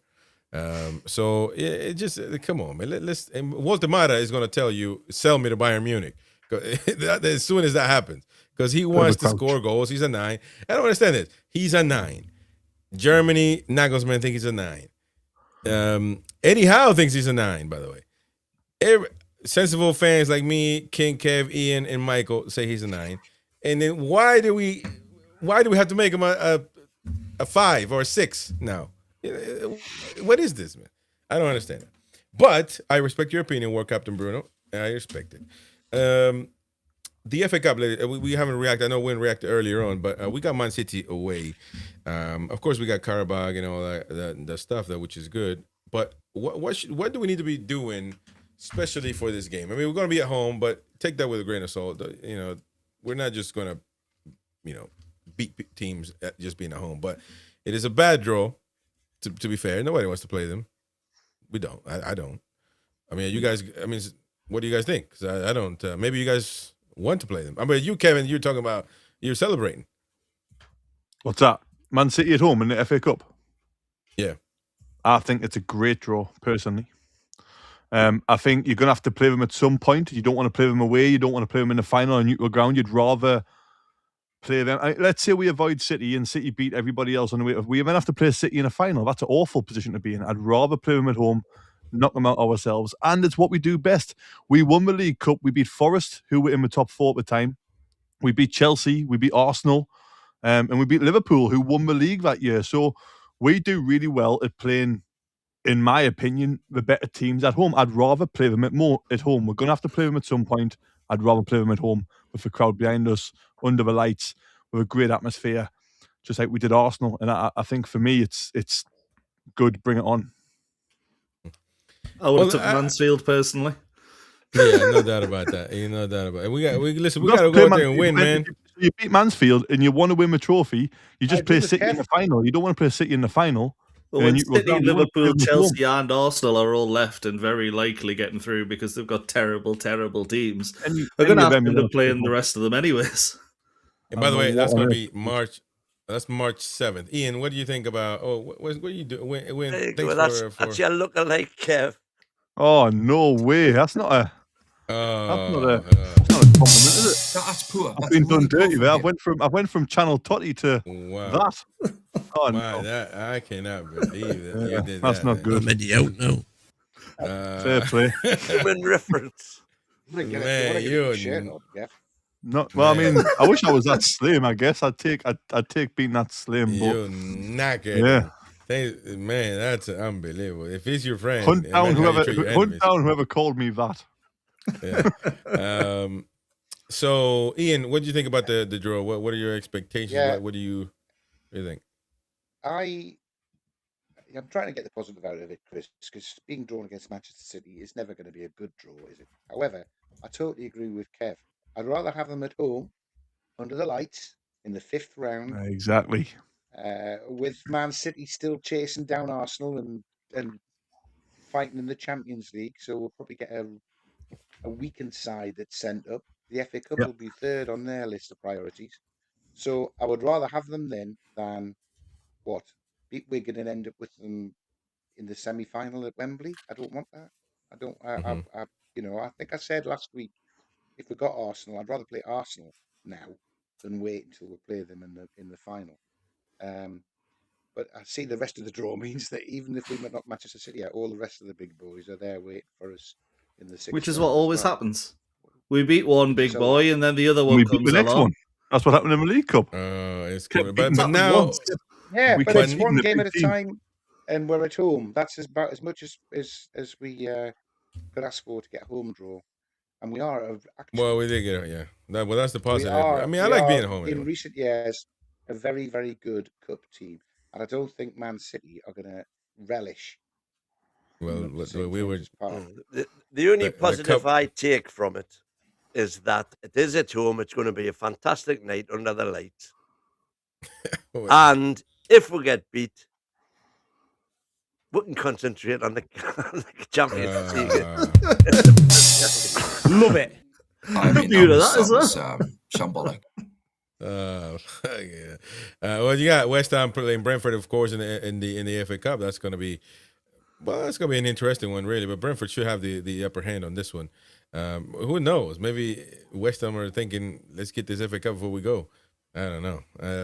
Mansfield, Arsenal.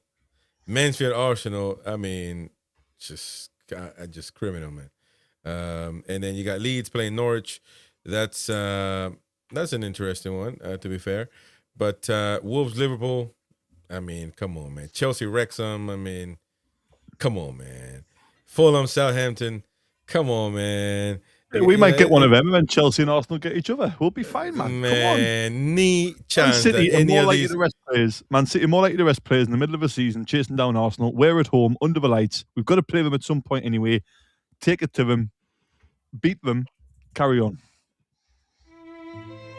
If I'm done. Too late. If the FA wanted to engineer the 5th round cup draw, they could not have engineered, in terms of maximising revenue, they could not have engineered it any better than that cup draw has turned out. With Mansfield, the cup heroes, at home, looking for a giant killing act at Arsenal. With Wrexham, the super American-owned, Hollywood-owned club at home to massive club Chelsea, could not have engineered it any better. 3 now, all Premiership ties. You know, anybody who thought there was any possibility of the draw being fixed would look at that and say, That's fixed, all right. Careful. Well, the every man on his own here. When Careful. the mail comes in, every man on his own. I just said if anyone wanted to. I agree with a capital F. Win done me great with that super. I've been told it's apparently a hot vampire. I mean, that's come up. I'm Miles Benham chat, but what is going on today? Crackers. Yeah. But Newcastle City is the match of death, really, if you think about it, because the rest are it is what it is. But Newcastle and Man City are the biggest clash that you see on there. We'll see what happens, of course. I mean, it is what it is. Before we got 15 minutes left, so we're going to talk about the new CEO, David Hopkinson. Has, of course, 5-6 months ago took over the job and is doing his thing. Did a 100-day review, which Mighty Win was a personal, customized paperwork of the review. It's not going to happen. He's the boss, so he keeps it to himself. He needs to see it, not you. But neither here nor there. But one thing that came out was that Newcastle staff were previously allowed to work from home for up to 2 days a week, and this makes me laugh, man, because even it happens to the best of them, So I guess people were still working remotely. I don't know what they were doing. What can you do at Newcastle to work remotely? I mean, Peter P, the HR team, the finance team, box office. Analysts box office and stuff like that. Yeah, analysts could work. Look, man. As a proper American businessman, he said, what the hell's going on here? We're not going to be letting these people That's exactly what Trump did, wasn't it? Work from home, man. Get your butts to the office, and I want to pay you and see you at work every day. Because this notion, trust me, this notion that remote work, people don't do a damn thing, man. Trust me. They just sit at home, eat pizza, cookie crumbs on their stomach. And you know what I mean? So come on, man. And if you're a Geordie, you're drinking brown ale through the work job. So come on. And listen, I also enjoy working from home when I can, but he might find out he hasn't got enough room in St James's Park to house them all when he gets them all. Remote work is a reach if you need it. If you absolutely need it, you're sick, then go and do your thing. But the whole thing, just actually having up to 2 days per week for how many employees? I mean, that's a lot, Ben. That's a lot. I mean, what do you guys think of this? I mean, I know that we're football, but we cover everything Newcastle United, and this is one of the things that broke. It's of recent and new rule, baby. You better gone to the office if you want to get paid. Wholeheartedly agree with it. I'll just like to add, if my boss is watching, I don't have pizza crumbs on my stomach while I work from home. Not all the time, at least. No, I think it's one of those where they've probably looked at it and gone, we need certain members of staff in the entire time. And they can't just say, we've got one rule for one rule for another. So now, everyone, let's just get back to it. Get back to the office, work, we work from the office. I'm sure there'll be certain, if someone has extenuating circumstances, they'll say, all right, you're allowed to have a couple of days at home, something like that. But by, logic, they'll go, right, to maximize your impact at this club, we need you at this club. But I do think there'll be a couple of tweaks here and there for certain people if they need it. Mm-hmm. There you go. King Kev, what do you think? I don't really care that much. I think as long as we're, effective in what we're doing, I genuinely don't care. Yeah, but how do you really look at this? I think David is saying, there's a new sheriff in town. We're going to tighten up over here because, because this thing is like when you start asking around, like, where's this guy? Oh no, he's home. He's working from home. These actions happen after one person realizes, well, what's going on here? Why is he not at work? And why is it this isn't done? And going, and then you start, opening a can of worms. Like everybody and the mom was working from home. They've called an analyst, and they've heard like a party cruise in Ibiza in the background having, and they thought, right, we need to sort this out. But our main analyst is partying with Calvin Harris here, and we're paying him a lot of money when he to come into the office. That's probably what's happening. It's But like do you all think- rules, isn't it? Rules only exist like them Oh, look at signs. the which says- old excuse coming in from Steve there. Shut up, man. Working from home, you get more work done because there's no distraction. Yeah. Different, like, I'd be straight on the PlayStation. I would be I straight on had the no PlayStation. more I promise you. traveling. My boss will probably be watching this, right? I don't work from home anyway. If I was working from home, I'd be straight on the PlayStation. But the thing, I'd be for on the example, Go no, on. sorry, but Gavin Fuller says yours are working from home. But the thing is, we're here, man. I'm not. You can't say that we're, I don't know, not doing the show when we say we are doing the show. We're literally here live, so you can see us. And listen, knee underwear showing, baby, jeans and a belt, jeans and a belt. You know what I mean? I'll try and do. Oh no, I can't do that. So, you know what I mean? Because you got some people. You got Mighty Wind making calls. I'm He's sitting on his bareback, yeah. drawer. He's sitting on his drawers. He's going Comanche, if you will. And but old school like Ian and Mighty Wind though. You guys don't buy this working from home crap. Not at all. I'm watching one or two of the comments there, and I have to admit I'm agreeing with some of them because I have worked from home. And Ian Yes, is working going. from home. I've also been distracted for weeks on end when I've been in the office and enjoyed it. So it's down to how you do your work. You'll do your work if you're responsible. If you're a waster, you're going to waste time wherever you are. So, I agree that there's more scope to be a waster if you're working from home. But I tell you what, if you say you're working from home, you don't phone up the next day and say I'm sick. You know what I Well, mean? you just go through it. So you're working. There's got to be some controls and some checks to make sure that you're on. Of course. Well, there are things that like people that work on targets, like Gavin Fuller saying, if you got targets, you meet your target, then it is what it is. But it's still here in America for just to put that perspective, because he is North American, whether he's Canadian or not, he is American. Just that simple. That it's a bit of a. It's not the proper way of doing it. Like, you might get the job done, but it ain't looking right. You know what I mean? Like, it feels dodgy to pay somebody. Tells you build a community, you build a culture. When you're coming into the club every day, you want to build that connection. You want to build that. You don't want people sat at home in meetings. You want a connection. If I could be in a room with all of you right now and do this show from a studio, I'd rather do it because the connection would obviously be better. Oh yeah. But I just think working from home will work if you can, but he wants the club to be united and he wants a culture. He wants to start a community. He doesn't want. He's making Newcastle great again, man. Yeah. Well, I'm not going to go down. Well, I think those are just words, but those are just words. But nowadays you got to be careful. Those are just words, man. They're words in the dictionary. There, that's it. But no, listen. Some people don't like. Some people like it. It is what it is. Working from home. I think it's valuable. It's a good thing that you can do it now. But that was an interesting topic there that I thought it might raise a few eyebrows. And of course, Win is old school.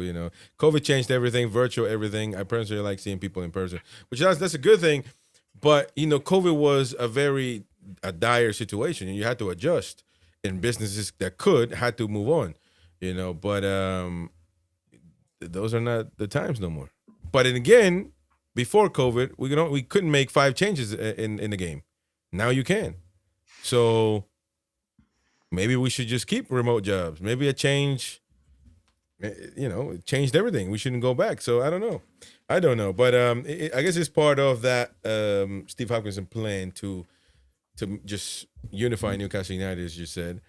And but there's a lot of people that Anthony Gordon is not going to work from home. That's a fact. So it's not talking about the players. Might be some jobs coming up at Newcastle. Keep an eye out. There you go. Actually, I shouldn't say that. Oh no. He's acted his pre-season training working from home, didn't Hey, that went great for him. Yeah, it didn't work out well for him. He's injured for the season. Well, there you go. So that's a good one, actually. Yeah, that is a good one, man. That's a good one. I missed the office gossip, says Becca. There you go. I love office gossip. My goodness gracious me. The coffee machine. It's the best part. It's the best part of the job. I'm not going to lie. Yeah, man. There you go. You couldn't taxi. You couldn't taxi working from home. That's a fact. No, You wouldn't get paid. That's for absolutely sure. That's for absolutely. You got to get out there. In saying Old that, school. I heard Mighty Win lived in his car. Is that the same thing? Oh, that's when. Well, That's when he when I gave- was taxiing, I virtually did 15 hours a day, more or less. 50 hours a day. How can you manage that? 15. Oh, you said 15. I was about to say, which that's not a lot, by the way. Any bricklayer work harder than that, man. You're on your butt smoking cigarettes all day, so you can get out of here. Which, by the way, well, 2007 I was. And then you had to stop. We got about 6 minutes. 6 minutes left on the show. This is our office gossip right now. I tell you what. That was when sales of all went through the roof.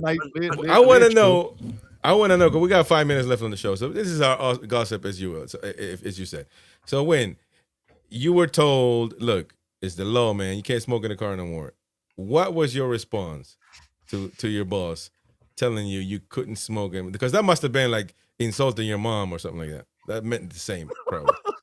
Well, I couldn't do anything about it because it was the law. So as I say, sales of All-Bass oil in Newcastle at that point went through the roof because I had All-Bass oil down my vents in the car the whole time.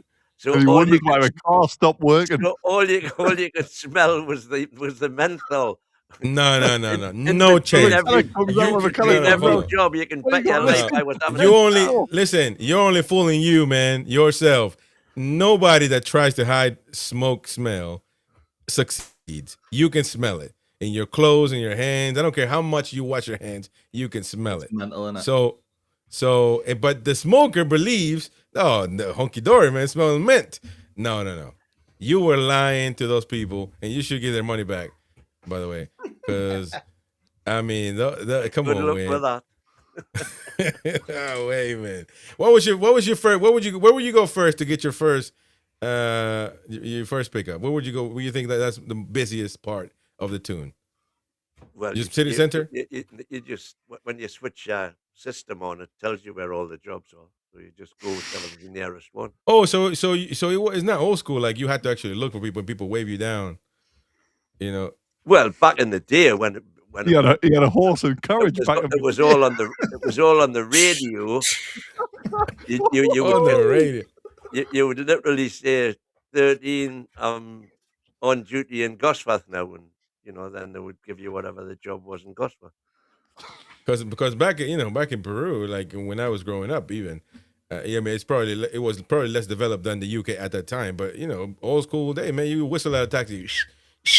Come on here and we weren't allowed to do it. But this way, we weren't supposed to do what you call a flag down.